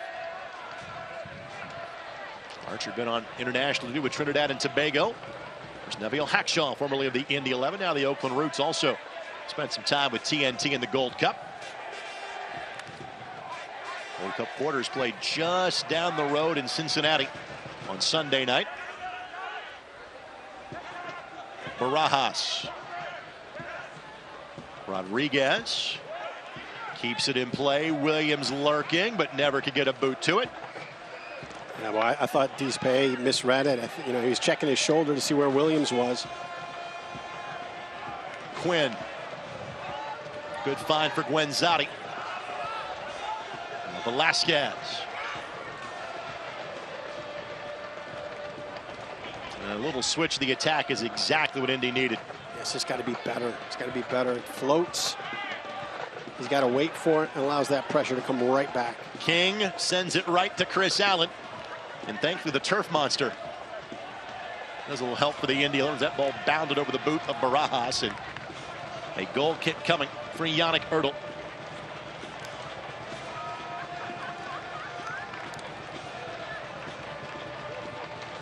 Pino and Asante have been in the gear for about 5 minutes or so now. They have yet to make their way to the fourth official. Charleston getting a substitution ready as well. Beto Avila will be the player that'll be brought on here momentarily by the Battery.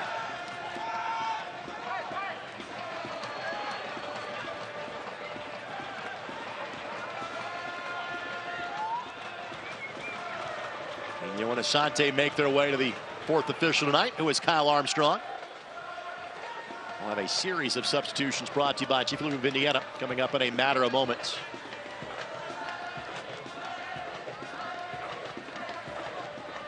Blake the pressure.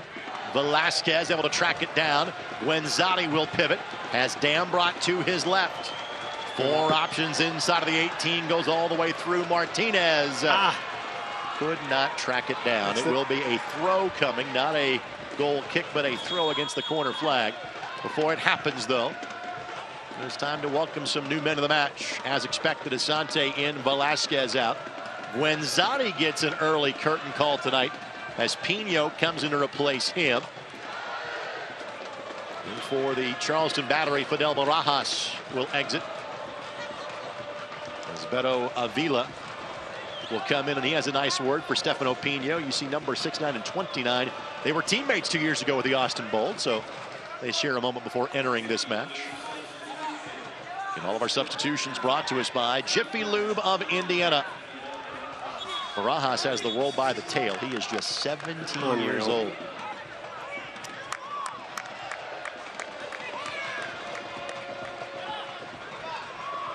So Velasquez exits after 55 minutes.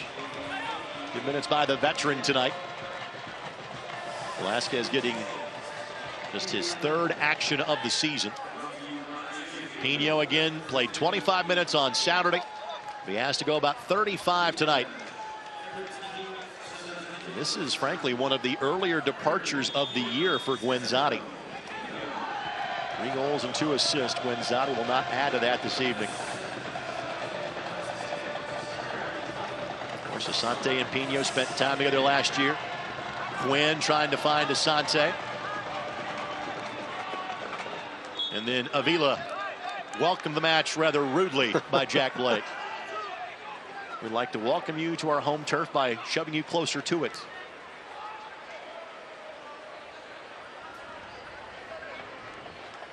Three substitutions left for Mark Lauer to choose from. 4 for Ben Pierman for the Battery. Molina, Jerome, Risi, Robledo, and Trilk. Those still available if needed for Mark Lowry's team. Palma, good looking ball here. It finds Dodson. Dambrot got there first. Quinn lifts it. Now here's a look for Blake. Pino tracks back to it. Asante wants Martinez to go on the overlapping run. Leaves it for him. Martinez goes down. Penalty. Penalty for the Indy 11. Big Aiden Quinn's going to get his look at a 6th goal of the season and potentially the chance to convert for a 3rd time this year against the Battery. Solo does it again. He does it again.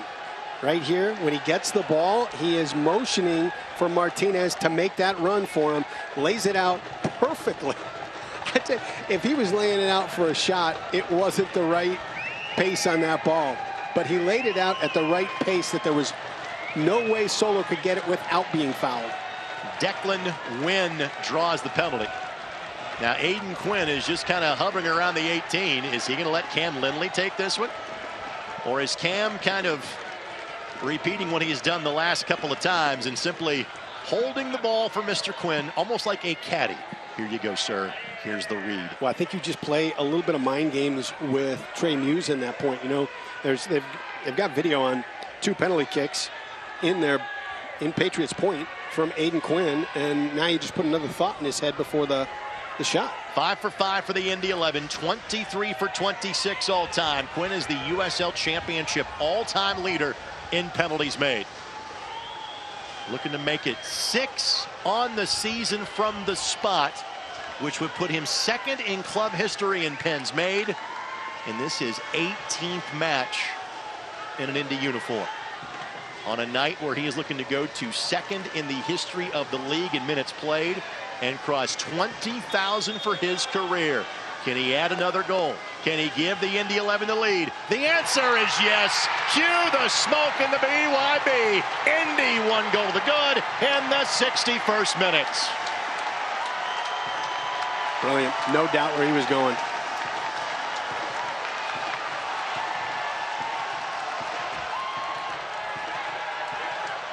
Indy has outscored the Battery 5-0 this year. 3 goals from the spot. And now rely on your years of being a professional goalkeeper. When you see Quinn, what do you do trying to slow him down? Because he is so clinical and technical in those finishes on a PK. Trey Muse did what you should do. As good as Aiden Quinn has been throughout his career on penalty kicks, just with placement, with mixing up the spots as well, you have to guess and just hope you guess right and hope you can get to the ball. And, you know, maybe every now and then there'll be one that's mishit a little bit. Aiden Quinn is now 1 penalty goal, 1 penalty kick away from being the club's record holder for career penalties made. He's played for the team for 4 months. Ioze, his now coach, is the record holder with 7. That was over the span of 5 years. I'm going to try and do the math on it. If he had spent his entire 20,000-minute career here, he'd probably have 500 goals off penalty kicks. Something along those lines.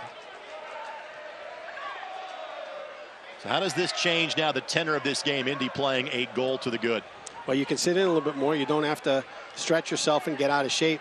For the Battery, they have to press. They got to continue to press. You know, you can't get into this place now where you've spent 60 minutes of energy and you're going to kind of dial it up here and there. You got to pick and choose, but you do have to elevate the pace in this match. This would be a result that would be celebrated across the Eastern Conference. Tampa, Pittsburgh, Louisville, and Memphis. Not much separating those top teams in the Eastern Conference right now, but plenty of soccer left to play. Oh, what a turn. Avila with the hit and didn't miss that by much. What an incredible turn. Yannick Ertl was simply watching that one go by and just sent a little bit wide. Did Beto Avila.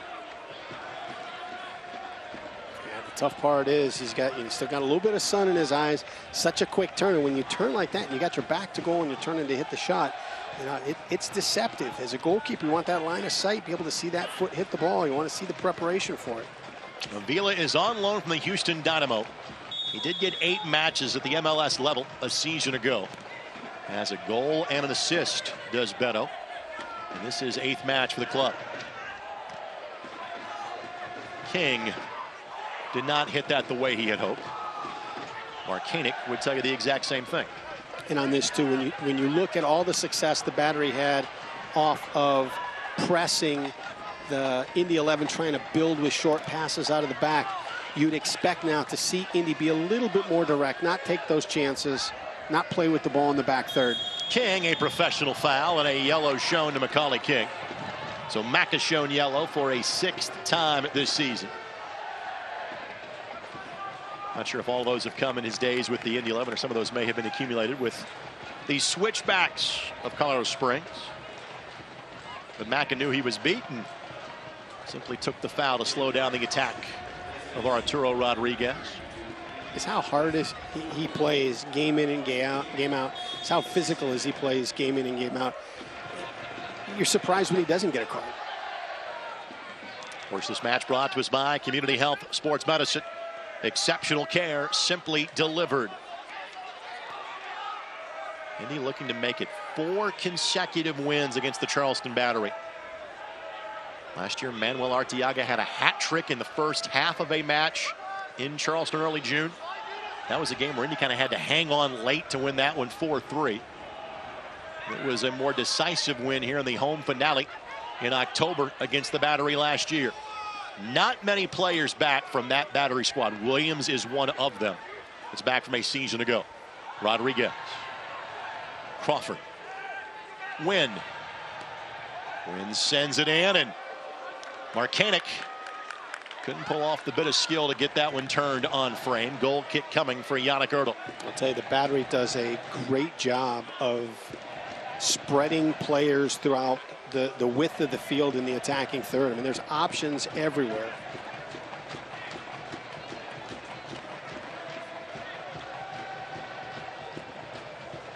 By the way, nice SpongeBob SquarePants musical number by the Brickyard Battalion there. It's pretty impressive. Did they have? They did, yeah. Ooh. You know, there are some that take creative liberty with well-established songs or jingles and then pivot towards the Indy 11 on that front.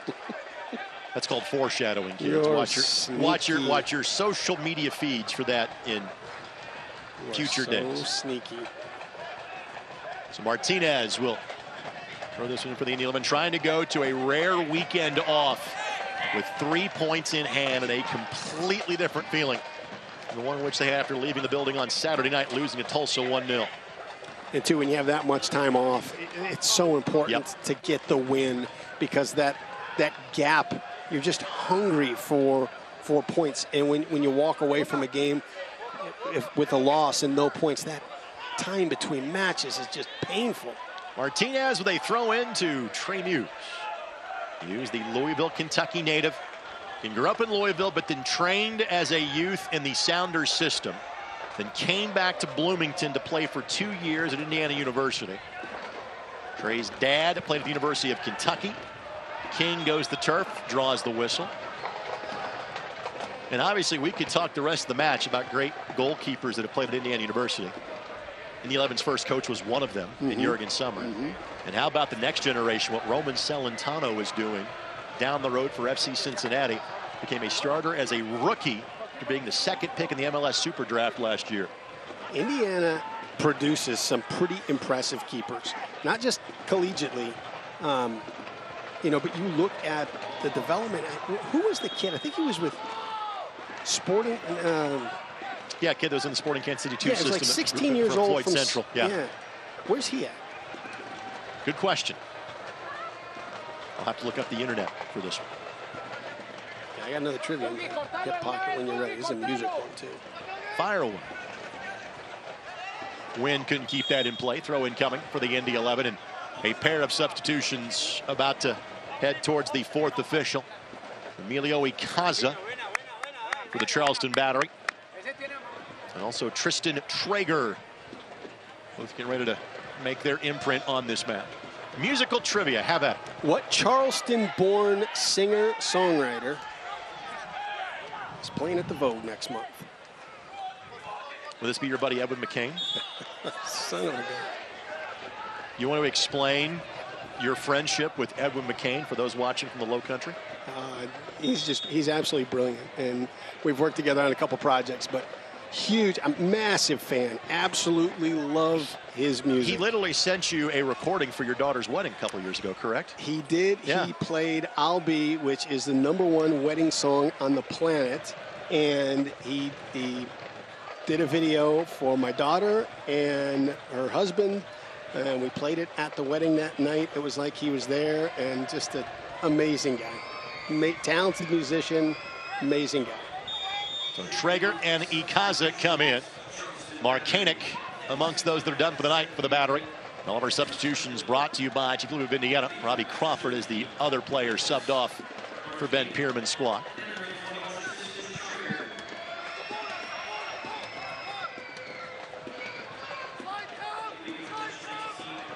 Three substitutions available still for Indy, 2 for the Battery at this point. Good looking ball here, right idea. Just a step in front of Declan Wynn, but that's frankly as dangerous as the Battery have looked so far this end. Right, and tactically you see the move made by Coach Lowry here in keeping Asante and Pino up top when they defend and dropping Martinez back a little bit deeper into the midfield to prevent that open player on this side that the Battery have been able to find in transition. Tonight's match brought to us by the Denny Company, tearing down the past so you can build the future.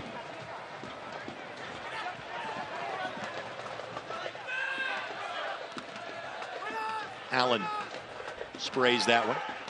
Blake takes a tumble. Nothing in it, says the referee. Rodriguez trying to weave through traffic. Phenomenal run, Williams. Wow. Well, that was all Arturo Rodriguez, and Williams couldn't slide it past Yannick Ertl. The right run, the right ball to the right guy. Would have been Williams' 9th of the season. But that was all Arturo Rodriguez. And you look at how, on this play, you look at how important it is that Aiden Quinn continues to defend. You have Budati in a situation where he is just about to say, I don't think Quinn is going to be able to stay with him, and he's about to step to the ball, which exposes the space behind him. He sees Aiden Quinn making this recovery run, and it allows him to stay in position defensively. Foul called. Wow. Palma will be attended to. Pino deemed to be the guilty party. Mark Lowry will ask for an explanation and have a conversation with our 4th official on the subject. A replay there you can judge for yourself. It is incredible. Martinez and Pino, how good they are in the air. Steph back for now his 2nd season with the Indy 11. I think Stefano appreciates a chance to kind of, put some roots down here, because he has been a guy that's kind of hopped from team to team, which is amazing because he's one of the nicest guys you'll ever meet.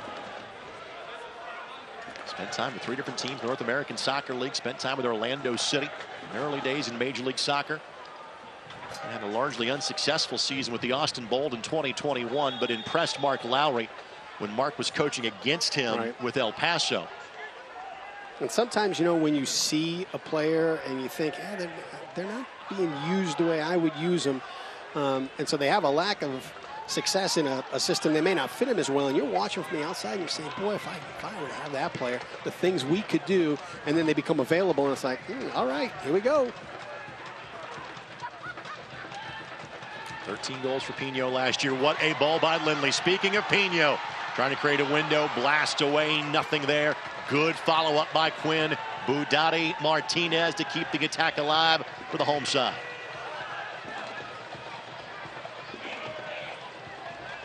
Quinn the only goal from the spot.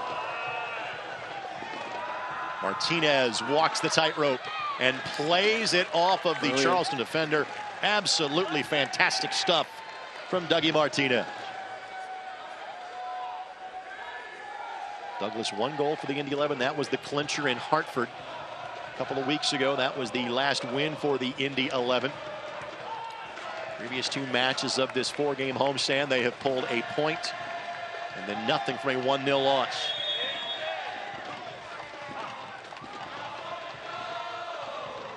Good flick by Pino. Maka King, the safety valve, all the way back at midfield. And Ertl, as is often the case, has no problem wandering far away from the 18-yard box. Oh. Asante got behind the defender. Asante tried to chip Muse. Muse and Pino just couldn't get there in time. What a great ball. If Asante hits that about 3 feet taller, he's got an opportunity for his 2nd goal of the season. Avila knocks it forward for Williams. He's onside. Williams attacks from the edge of the 18. Williams slides it by and did not hit that ball the way he was hoping to. That's the tough part. Maka is raising his hand, signaling the offsides. Didn't check his shoulder, as Dispe was still in a position to keep Williams onside. By the way, our officials have gotten every offside flag right tonight, and they have rarely had to use it. We'll look at the other end of the missed opportunity by Asante. And that save by Muse, that is tough. You're backpedaling, and the ball is played between steps for you, so you got to plant quickly and be able to get into the space to make that save. There is one thing to allowing the players to play. There's one thing about potentially being reckless in terms of some challenges. We're bordering on that now in the interplay between these 2 teams. And now we will have a whistle for the trainer and Josh Franken to come on and check in Martinez. Martinez, and I think it was Wynn, got tangled up past the byline, and there was a bit of a shove after the play that ended up with Martinez on the ground. And again, players have been allowed to be physical tonight. Yes, the only goal has been on a penalty against the Battery. But you can take a look for yourself here. And there's nothing in that. But there was a little activity that continued after our camera had panned back to follow the ball. Let's see if we catch it from our field camera here. Keep watching. And Martinez may have embellished that just a little bit. And there's obviously give in those kind of railings that the banners are on right in front of the Brickyard Battalion. Martinez appears that he's going to be all right. Did you look at the 10 or so, 15 minutes that Solo's been in? Holy difference smokes. maker, yeah. Holy no smokes. doubt. And Mark Lowry is thinking that quality is better than quantity for Solo. He wants to get Solo's best for about 30 or so minutes. Great job again to give you even another camera angle as we kind of zoom in there to show the various replays. Traeger got around Ertl. Traeger can walk this in, and it's 1-1. Ertl and Budati look at each other thinking, I thought you had that. Clearly they did not. And when it looked like this was trending in the direction of all 3 points for the Indy 11, they'll have to earn it in the final 15. That right there, that is a clip that you send to your players and say, never quit on a ball. Never quit on a ball. You have no idea what's going to happen. Chase down everything, put some pressure on it, see what can develop. For Tristan Traeger, his 2nd goal of the season, and just beat Ertl to the punch.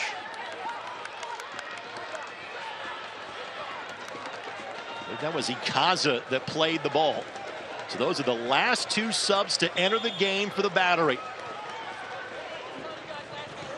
And it's back to a point apiece as it's a goal apiece here in the 78th minute. By the way, let's note that Aiden Quinn has now moved temporarily past Josh Suggs into 2nd in league history in terms of minutes played, as he approaches 20,000 minutes. Avila hustling for that one, but will run out of real estate. What a ball by Trey Muse. Just takes a little touch, boom, right in stride. Well, a deflating moment for sure for the home side, as everything had been going their direction. First goal the Battery have scored against the Indy 11 this year, and now they are infused with confidence. And get the feeling the Battery are not going to settle for the road point here. They're going to go for this for at least a while. Mark Lauer's got a few more cards he can kind of shuffle from the deck if need be. He's got Molina and Robledo available in terms of attacking pieces off the bench. Lindley, good distribution. Advantage being played. Asante, probably to hit that ball the way he wanted to. And then Allen knocks it away. Well played by Allen. Here's Rodriguez. He's had some beautiful runs tonight. King couldn't take him down, but did enough. Quinn, Pino. Pino's onside. Yep. Nope, no, he's not. Flag goes up late. Pino goes down, but the flag went up. It was a late decision to put the flag up. Obviously, we'll give you a look. Pino was taken down late, but obviously the offside flag overrules that. And as you look at how this game is opened up in the middle of the field, look at all the space. And he's off. That's the right call. A late flag, but the proper one. And it is Palma who again took him down, not knowing the flag had gone up.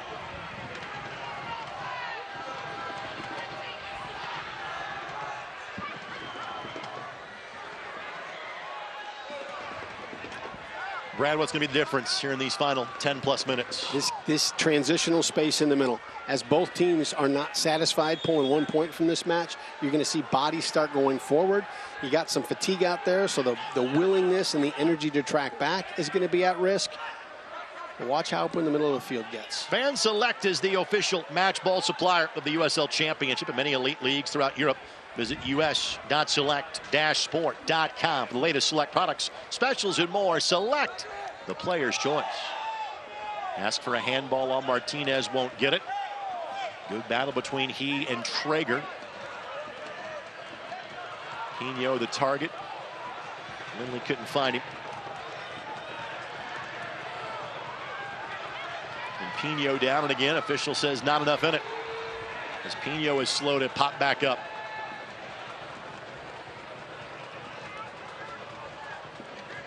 Traeger, Dees-Pay, and Ertl leaves no doubt about this one, as Dees-Pay takes a tumble. And Dees-Pay, like all of his teammates, know that they're off for 10 days, but Dees-Pay will not be playing in the next match. Giveaway by Martinez. Traeger, what a difference he has made in this match. Rodriguez slides it through. Williams doesn't have an angle to attack just yet. Great read by Blake. And now Blake finds Asante. Blake knocks it forward. Dees-Pay venturing towards the midfield stripe. Ikaza times it perfectly. And that was Dees-Pay kind of ranging much farther forward than he is used to. This last 10 minutes is going to be pretty exciting. It's going to be back and forth, top of the 18 to top of the 18. I mean, this is a Charleston team that has not played since June 30th. The Indy 11 team that had to give the full effort 4 days ago, and you kind of see the effects of that, namely on Douglas Martinez right now, who's just going to go to ground. Charleston had the ball in a neutral position, and so with that, the whistle comes for the trainer to come out and check on Martinez. And while that happens, I'll kind of glance towards the Indy 11 corner flag in which they are warming up. And it could be Robledo or Molina will be asked to come on. And let's also note that Yunus Boudadi, who is still dealing with the after effects of a dislocated shoulder. That happened back on May 27th. He was back playing by June 17th. And knowing Yunus, he will soldier on as best he can the rest of the way, but Boudadi clearly impaired a little bit at this point. 10 days off isn't a bad thing for Yunus at this juncture either. And the part with it too, those things take a while to heal. So he's wearing a brace, which restricts mobility a little bit. But as physical as he plays, you know, every game it's getting re-dinged. So the span that it normally takes for it to heal is going to be longer because there's continued little bit of damage done. Martinez is done for the night. He is walking towards the bench. Roberto Molina will be the player asked to come on and replace him. All of our substitutions brought to us by Jiffy Lube of Indiana. Molina scored the only real goal from the run of play against the Charleston Battery when Indy won by a score of 4-0 back on June 2nd. Roberto getting his 8th match in the 11 uniform. Spent time each of the last 2 years with the Las Vegas Lights.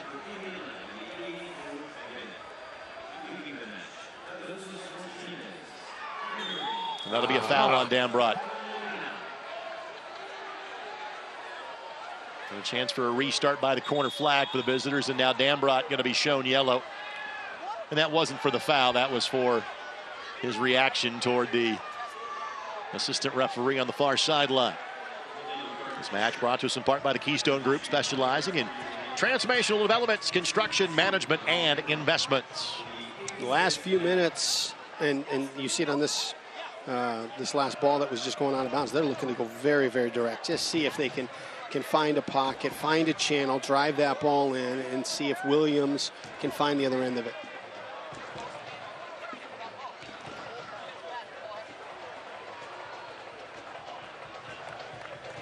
And a reminder to watch Wish TV, your local news source. Find them online at wishtv.com. Stay tuned for news coming up at 10 o'clock here on My Indy TV 23.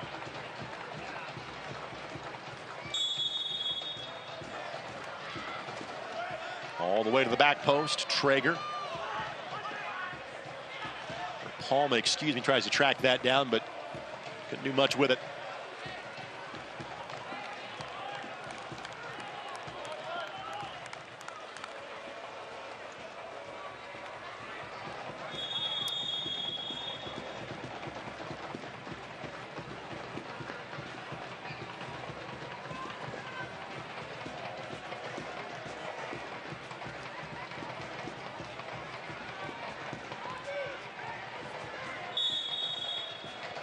The conversation continues with Robbie Dambrot. Ikaza. And here you've got Indy still looking to build a little bit out of the back. And the Battery going pretty direct. Foul against Indy. The match just turned on a dime. Took the air out of the building at that point.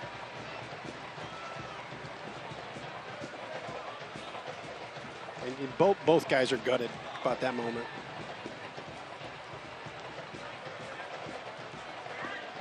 Rodriguez taking his time on this one. He's got Avila unchecked to his left if he goes that direction. Asante drifts that way, which is where the ball finds him. Well done by Solomon. Will be a throw in coming for the Charleston Battery. Thank our friends at Johnson Controls. Johnson Controls, the power behind your mission. Good job by Cam Lindley. Yep. Draws the foul. Beat Allen to the spot. We saw Allen 2 years ago with Atlanta United 2. Last year with Memphis 901.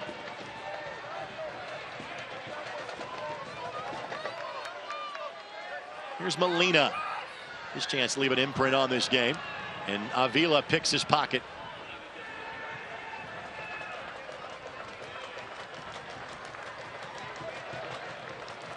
Right now, part of the difference in this match has been the impact these substitutions have had on it for the Charleston Battery.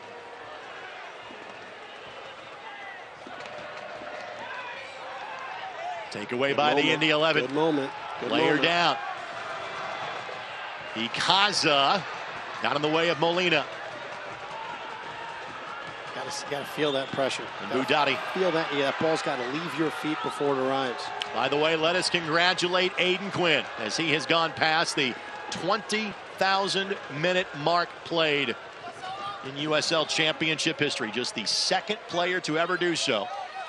Indy will not play again until next Saturday. And in that match, Aiden's got a chance to become the all-time leader in minutes played in championship history. Congratulations, Aiden Quinn.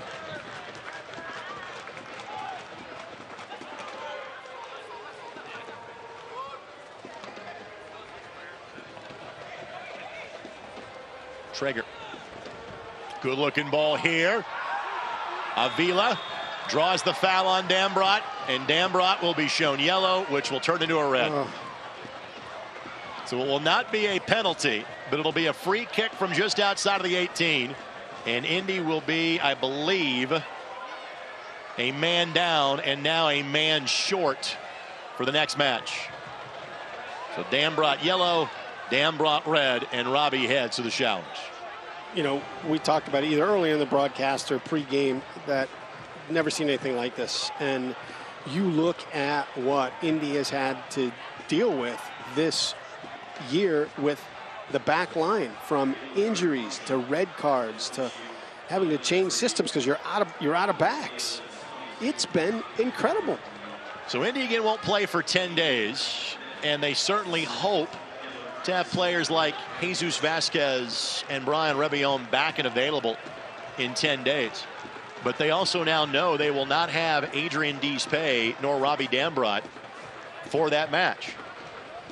Now, to some degree, you're going to have some squad rotation, having to play 3 times in 8 days anyway. But it's been that kind of year for the Indy 11. And now, to more pressing concerns of the here and now. Charleston has a great chance to steal all 3 points in this game as we approach the 90th minute. This is one at this point that the complete complexion of this game has changed, and you're hoping that you can kill the rest of this off and leave with a point. Icaza and Rodriguez. Rodriguez gives it a hit, and Erdl elevates it up and past the ball. So 6 minutes of added time before we come to our conclusion tonight. Indy will bring Gustavo Risi in when given the opportunity and bring out an attacking player to shore up the back line, but they will do so without Risi here on this restart from the corner. And our corner brought to us by Wilson, Kehoe, Winningham. And that'll be a foul against Charleston. Well, we saw Indy pull a point from being a man down 11 days ago. Can they potentially pull 2 being a man down here? Jack Blake will be the last substitute off the pitch for the Indy 11. Gustavo Risi will come in to replace him. We, of course, did not see Gustavo on Saturday because of the red card he picked up in the previous game that caused him to go a man down. Down a man and down 2 goals. They pulled a point against San Diego Loyal. Well, the way that you did that was this guy right here. You found him the ball. And Asante goes down. That's not a penalty, obviously, but that is a foul. And now it is a chance to have a reset coming here and throw some numbers forward late. He makes it happen. He makes it happen. I like this. You solo stay out on the right and just see if you can't find him a ball and get him isolated in a 1v1. I'd put him right at the corner, top of the 18. Have them pull a player out to him. Either tuck it in behind that player if he gets out too wide, or find Solo's feet. It will be Lindley that'll be in charge of distributing this one. The all-conference level player in his days with the Switchbacks a year ago. You got Deespay, you got Pino on the backside, great in the air. You've got Aiden Quinn, who's done it a number of times late in matches. Lindley looking back post. Charles going to head to it first, and Avila will knock this one towards downtown Indianapolis.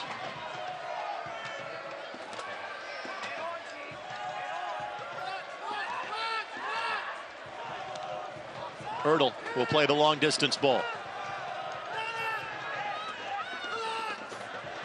Sports This Match is brought to us by Community Health Network. Exceptional care simply delivered.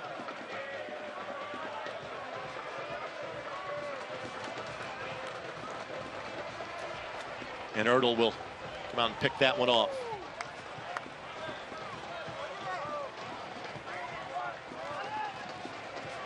Three to 4 minutes left, and you look at how back and forth this game has been. You probably got 2 or 3 more looks at it. Both sides. For any of that red card against Dambrot, their 4th red card of the season. They have all come from June 10th forward. King. All been defenders? All been defenders.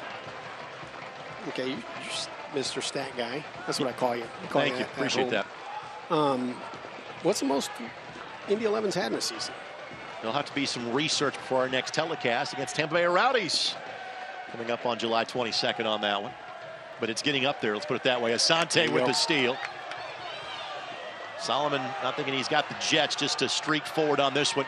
Waits for Molina to give some help. Lindley chasing it down, but not enough there, and Wynn able to knock it to Trey Muse. Williams, great block. When your best player makes plays like that. Love it. You love it as a coach. Makes it a lot easier for Ben Pierman to coach that up, doesn't it? You don't have to say a thing to the rest of the players. They all see it. They all appreciate it. They all realize what it takes to be great. Dodson able to sweep that away from Molina. Allen knocked that off of Reese. Ball stays in play, though. Molina goes down and draws a foul. Another opportunity here for the Indy 11.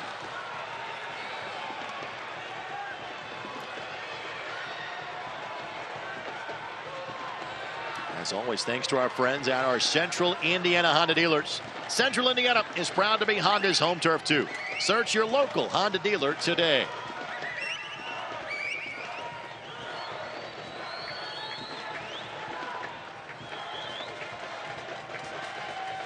It was Lindley the last time. It'll be Quinn this time around. I think you put this backside, let these pay go up and get it. Hits it low. Allen sweeps it away. Lindley has a hit. That rocketed off a defender. Yep, that took a turn off of a Charleston player. So a corner coming for the Indy 11. It is brought to us by Wilson Kehoe Winningham. Dialing up another Sports Center moment there.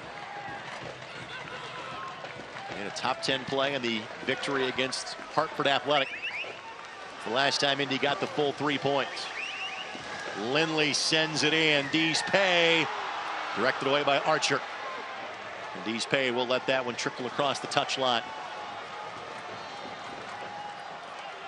King and Reese both step forward. It's Macca King that will launch into the 18. And ask that ball to be moved to the second ball from the sideline. Little line drive, little flick on backside for Pino. Dees Pay carving out space. Asante a couple of touches, couldn't keep it. Good hustle by Budati. And Budati the sliding tackle to keep it away. Charleston resets as quickly as they can. You're watching the action. You're also watching the referee's wrist watch this point. Quinn's got to be careful. And that'll be a foul against Quinn outside of the 18. So if you're Charleston, you can bring everybody up here knowing this is pretty much the end of the match. And you're already playing at a man advantage here. You've got a point in your pocket if you're Charleston. Can you steal 2 at the death? Try to maintain that top spot in the Eastern Conference.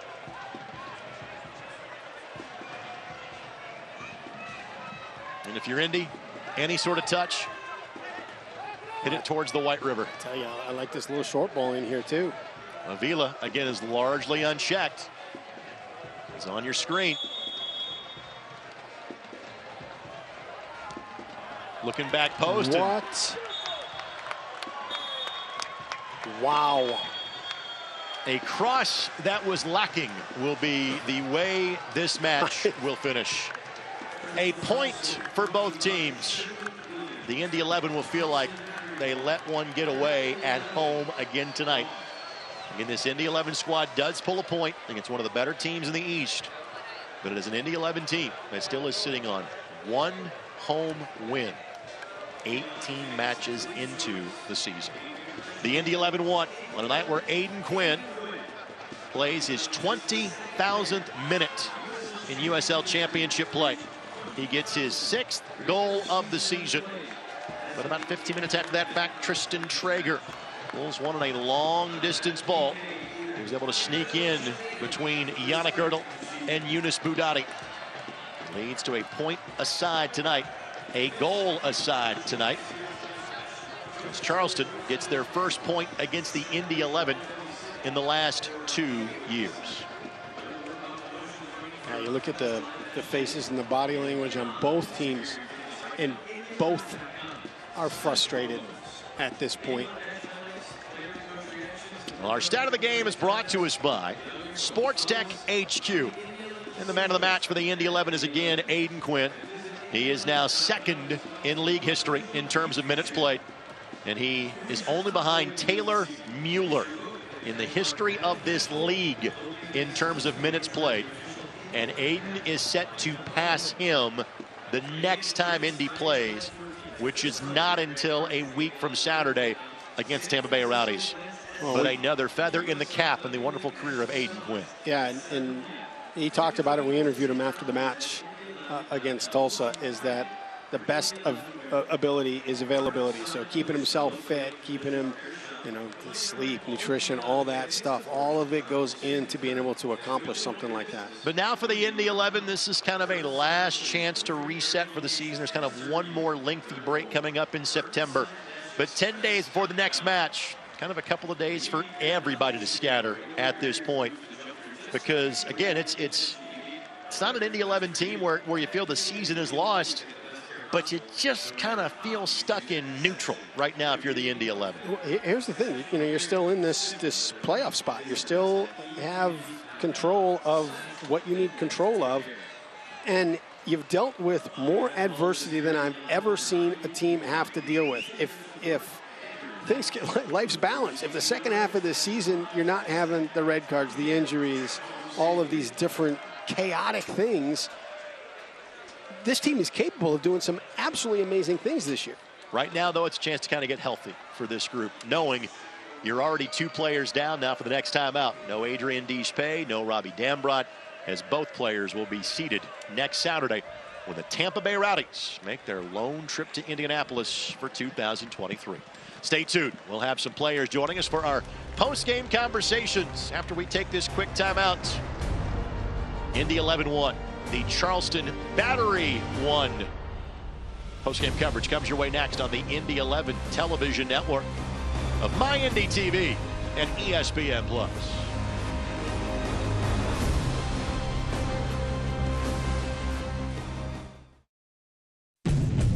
From the engine to the transmission, Honda certified it.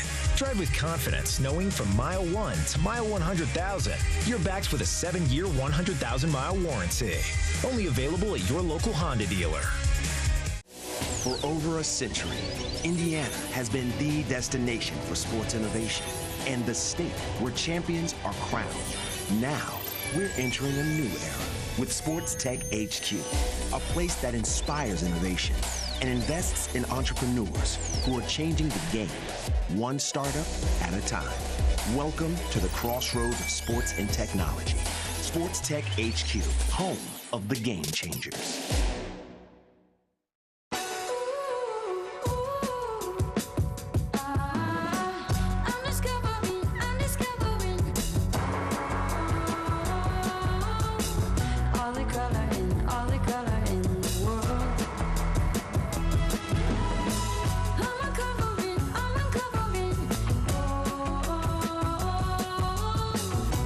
Bring color to life with the very best paint, only at your Sherwin-Williams store. I'm a happy-go-lucky guy, but sometimes I get a little stressed because I'm not for sure what's going to happen down the road. I was at the cancer unit, and when I come out from seeing the doctor, I said something about needing some help with all the paperwork. They gave me a name and a phone number. Her name is Molly. She works over at Community. She tells me, stop worrying, let me take care of it. She is my angel. Stand by me. From the engine to the transmission, Honda certified it. Drive with confidence, knowing from mile 1 to mile 100,000, you're backed with a 7-year, 100,000-mile warranty. Only available at your local Honda dealer. Post-game show is underway here at Carroll Stadium in downtown Indianapolis. A point apiece for the Indy 11 and the Charleston Battery. Let's get right to our player conversations. Team captain Sebastian Guenzati, kind enough to join us in terms of our post-game show. Seba, I know that there are some draws that feel like a win. That one probably doesn't feel like it. Kind of how things ended. Just overall, your thoughts about you and your teammates' performance tonight. Yeah, no, I think like every game we gave everything. Obviously, it wasn't good enough. In the final third, we need to get better. We need to start scoring way more. Obviously, happy with my teammates. They fought to the end, and just unlucky on that play. They got a goal, and that just changed the game. Then we had to go on full attack mode and try to get the second one. It didn't happen, but we're still halfway in the season. We can still improve, get better, and clinch a spot in the playoffs. Halfway, this is one of those situations where there's going to be some times you play Saturday, Wednesday, Saturday, you get this weekend off. But after giving the effort that you gave last Saturday, how quick of a turnaround is it? How you feeling after 60 or so minutes tonight? No, feeling good, feeling good. Feeling good because I know Stefano could do a great job, and he did. So I know we have guys at the bench that are hungry to come in and change the game, and that's what they did. We've had the pleasure of watching you play since back in the Cosmos days, and you've been connected to to us in Indy 11 for a long time. In that long career, you've obviously seen some goofy stretches, some crazy things happening. Have you ever seen anything like what we're seeing here with injuries and cards and freaky goals? Yeah. We had a lot of injuries. Obviously, we have a lot of people coming back. But like I said, we have a strong roster, strong lineup. Our bench could do us as good as we can from the start. And I think we just got to keep working, like you said, halfway in the season, and we still have time to get better and improve. Yeah, and you talk about the veteran team and the guys on there. Who are the guys keeping it positive in the locker room? Who are the guys that are saying, hey, we've been here, we're good, we got talent, we're going to get through this? We have, like you say, we have a lot of experience in the team. And I just think it's collectively, I think everybody's positive. Obviously, we're not getting the results that we want to. We're playing great soccer. We just got to keep going, and, that's it. I mean, we can't look back, next game, and hopefully get the 3 points. Give everything and get the 3 points. We'll get to Stefano Pino, who is standing by after this question, but you now have 10 days off before your next match. I'm sure a couple of days away from training. Look forward to a little bit of a break that's coming up here, Seba? Yeah, it's always good to have a little break. It would have been nice going away with 3 points. It didn't happen, but we got to stay positive and focus. This is a time to reflect on everything that happened throughout this first half of the season. And like you said, I've been in the game for so long that things could quickly turn around, and that's what we're going to try to do when we come back. Go rest and recharge for a bit. Thanks for the time after a disappointing result tonight. We appreciate it. Thank you so much. Sebastian Guenzati, team captain. Stefano Pino will get the headsets on. Coming up in a matter of a moment, your thoughts on what we just heard from the team captain. Leader. I mean, you get it right there.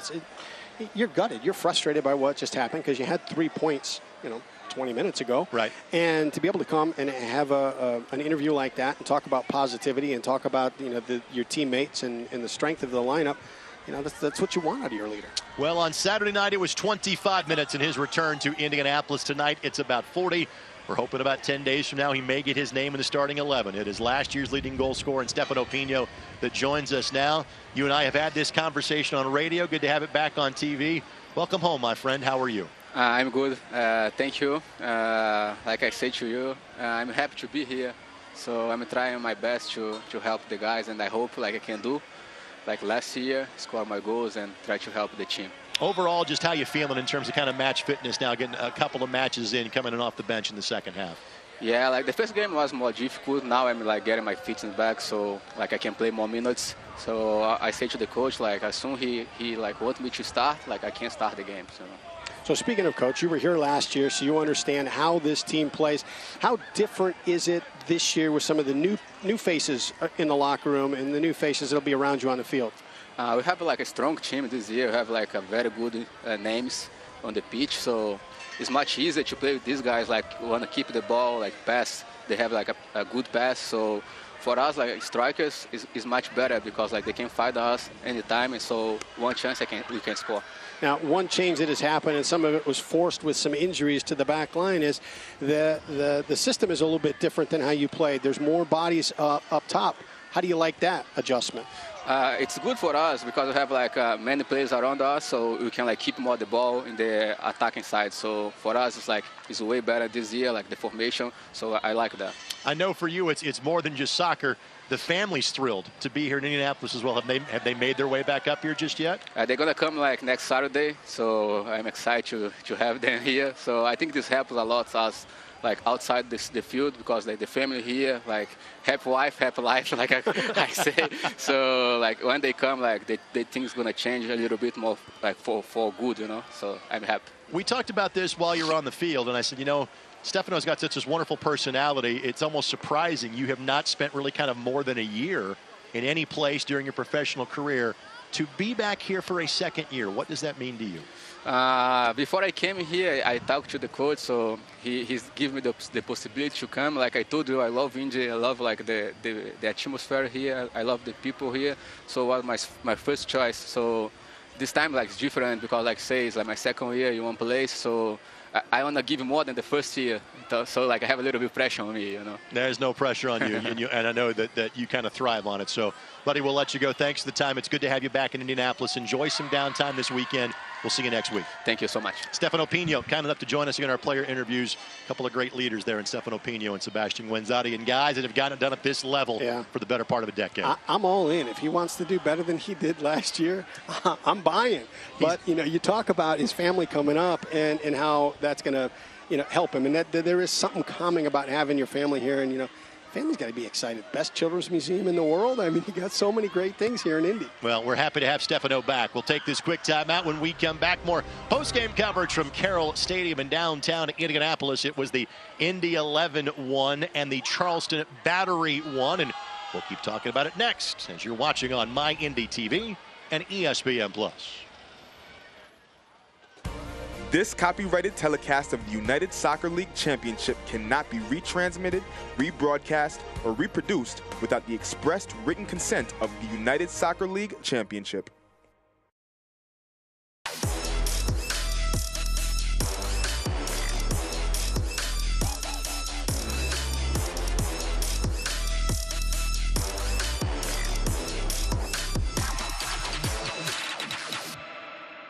Meet Chip. 30 years ago, he started a small business with a big idea. Today, there's a new building, a new fleet of equipment, and a new era of leadership. But we know Chip, and at Indiana Members Credit Union, we know he plans to keep growing, building business with the next generation. IMCU is here to help with secure and simple account management tools and commercial financing to grow business. Today, it's all about Chip. Tomorrow, it's all about you. Because at IMCU, it's you that matters.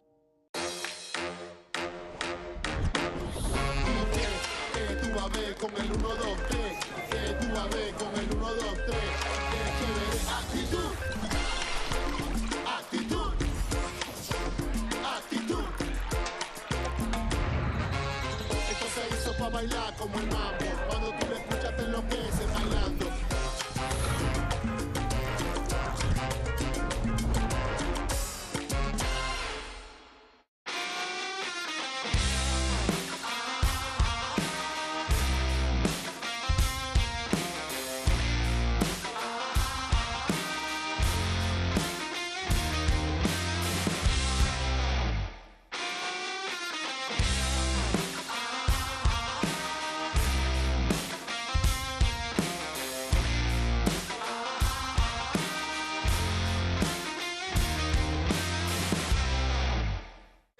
When your cat's a me, then your dog is too. And it's hard to know what's fake or true. Just raise a glass with a friend or two. You tell them more, tell them more, tell them more, do. It's a crazy world, so what do you do? Tell them more, tell them more, tell them more. Back in downtown Indianapolis, the Storms thankfully held off. Unfortunately, the Charleston Battery didn't late. Indy got a penalty converted by Aiden Quinn yet again to make it 1-0. But Charleston would find a scrappy goal late in the game. Indy would play a man down, but the last 10 minutes or so didn't matter. 1-1. The points are halved this evening. Greg Rakestraw, Brad Hodder with you. Let's take a look at our highlights. And again, most of them coming from half number 2. That's where both goals took place. Here's a look at the best opportunity for the Indy 11 in the first half, and tremendous footwork by former Indiana Hoosier Trey Muse. And just a great ball over the top that eliminated all the defenders. Here is the penalty drawn by Douglas Martinez on the setup by Solomon Asante. Win the guilty party, and you knew Aiden Quinn was going to convert on his 20K evening, his 6th penalty in Indy 11 uniform, his 24th in USL Championship play. But here is the moment the Indy 11 will rue from tonight. Both Budati and Ertl will kind of say, hey, that should have been me. Yeah. And again, that opportunity should have never happened. They'll both be haunted by it. Both be haunted by it. And then Robbie Dambrot with a yellow for dissent towards the assistant referee. And then because of that takedown, which was a yellow, his 2nd yellow of the match, Indy played a man down for like the 89th minute on. That was the most dangerous moment that came from that, was the actual free kick. Ertl, tremendous reaction save, and then Charleston never really kind of seriously threatened from that moment on. No, and you know, the 2 yellow cards with Dambrot, I'm guilty of this myself as a player. You play with such passion that when something happens, a call doesn't go your way or something, you do have outbursts. We saw it from Mac in the first half, and apologize to officials. It's just part of being a warrior and such a competitor. But the downside of that is you put yourself in a position where a situation like that now costs you the next match. And thankfully, it didn't cost the 3, you know, the point that you bagged. You've got 10 days now to rest up for the next one. And again, the hope is knowing you don't have Dees pay for an earlier altercation against FC Tulsa. And now Dambrot sits the next one. You hope you have some combination of Brian Rebillon or Jesus Vasquez, hopefully both back for that match against Tampa Bay Rowdies, because that begins a gauntlet stretch of 3 matches in 8 days against Tampa Bay, at Pittsburgh, and at Louisville. Good luck with that. But right now it's rest for the Indy 11. That's what's on the docket next as they are off this week. And we'll take this quick timeout. We'll come back with some final thoughts on the mic this evening. Indy 11 won. The Charleston Battery won. Final thoughts and more when we come back on the Indy 11 Television Network. From the engine to the transmission, Honda certified it. Drive with confidence, knowing from mile 1 to mile 100,000, you're backed with a 7-year, 100,000-mile warranty. Only available at your local Honda dealer. It's very true that it takes a village to raise a child. And when it comes to my healthcare village at Community Health Network, it's all nestled right in my phone. Accessing healthcare is the ability to be connected with your provider and ask a question when you need it. I feel like when I'm meeting with a community nurse practitioner or doctor, they're tuned in to what is going on with me and the way that they can serve me best. Stand by me.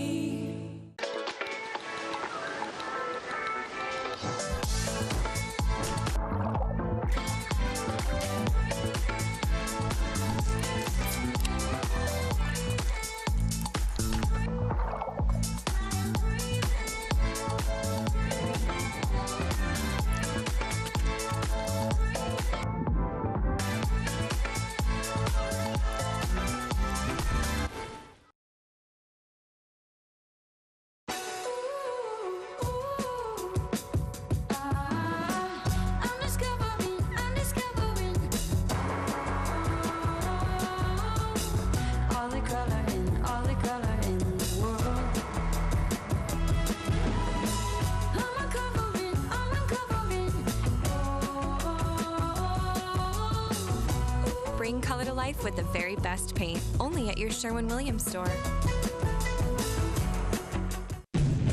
From the engine to the transmission, Honda certified it. Drive with confidence, knowing from mile 1 to mile 100,000, you're backed with a 7-year, 100,000-mile warranty. Only available at your local Honda dealer. So for the Indy 11, the men can kind of take a back seat for the next 10 days. They next play the Tampa Bay Rowdies coming up here at Carroll Stadium on July 22nd. So all the focus now goes to the Indy 11 women as they will play in the USL W League semifinals on Friday night at Grand Park after going on the road to win a neutral site match against Minnesota Aurora and beat Flint, the home team, last Thursday. Indy is one of 4 teams that is still playing. The other 2, Eagle FC from the Northeast, they are playing at the North Carolina Courage U23. That is the other semifinal. You can worry about that match after this one. San Francisco, a fantastic team, but so too is the Indy 11. And here is Grace Barr on the importance of having a packed Grand Park Indoor Event Center coming up on Friday night. Yeah, I think Saturday it was amazing because honestly it was chippy, it was dirty, it was like two dogs in a battle, and I think what really came out is that they're a great team, and we're a great team too. So it was really testing us as individuals, but as teammates and as a collective whole as well. And I mean, I don't want to say revenge tour, but it's about as good and as gratifying as it can be. What do you think about that St. Charles? Grace Barr, a couple of years removed from her playing days at both Xavier and Wisconsin. Again, she was an assistant coach as well as a player for this team. This Indy 11 team has several players that have professional experience and aren't playing professionally. Currently, they got goal scorers. They are of quality. And let's see a full house up in Hamilton County on Saturday night. Yeah, and they've got depth. They've got quality. They got depth. They can come at you from a variety of places. Super fun to watch. Great way to spend your Friday night. So again, 7 o'clock at Grand Park. Tickets are available. Indy11.com, 317-685-1100. If you cannot make the match, you can watch on the ISC Sports Network. You can watch on 11 Sports, Twitter, YouTube, Apple TV, etc. It's going to be available in a number of places. Ian Gilmore, Brad Hodder will have the call. Brad, your final thoughts on this match tonight? It's tough. You know, you put it in perspective. You got a point, top team in the division, so you know you're happy with everything on paper. You just struggle with how it unfolded. For the Indy 11 now, again, the men are off for 10 days. They have going to finish up a 4-game homestand. They have yet to pick up a win from these previous 3 games. 2 draws and a loss so far. Tonight, 1-1 against the Charleston Battery. For Brad Hodder and our entire production crew from Carroll Stadium downtown on the campus of IUPUI, we appreciate you being with us. Enjoy your rest of your Wednesday. And thanks for joining us for Indy 11 Soccer on MyIndy TV and ESPN+.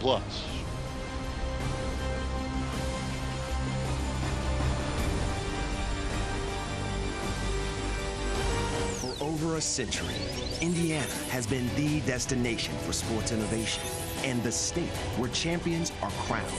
Now, we're entering a new era with Sports Tech HQ, a place that inspires innovation and invests in entrepreneurs who are changing the game, one startup at a time. Welcome to the crossroads of sports and technology. Sports Tech HQ, home of the game changers. Meet Kate. She has a lot to juggle. Family, work, it can lead to trying days and tired nights. But we know Kate, and at Indiana Members Credit Union, we know at some point her space at a premium life may change. IMCU is here to help Kate and you find your space. Now, add on or remodel with an introductory rate of 3.9% APR on a home equity line of credit. Today, it's all about Kate. Tomorrow, it's all about you. Because at IMCU, it's you that matters.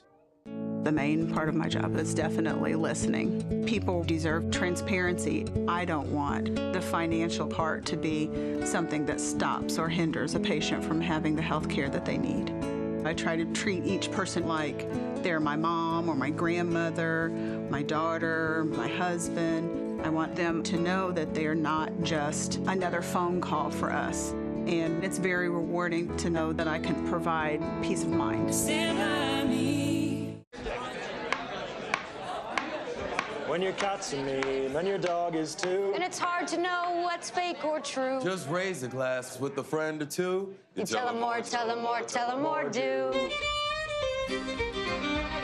When the online trends keep getting worse, And you lost your keys in the metaverse. Now your right swipe just went left on you. You tell them more, tell them more, tell them more, do. It's a crazy world, so what do you do?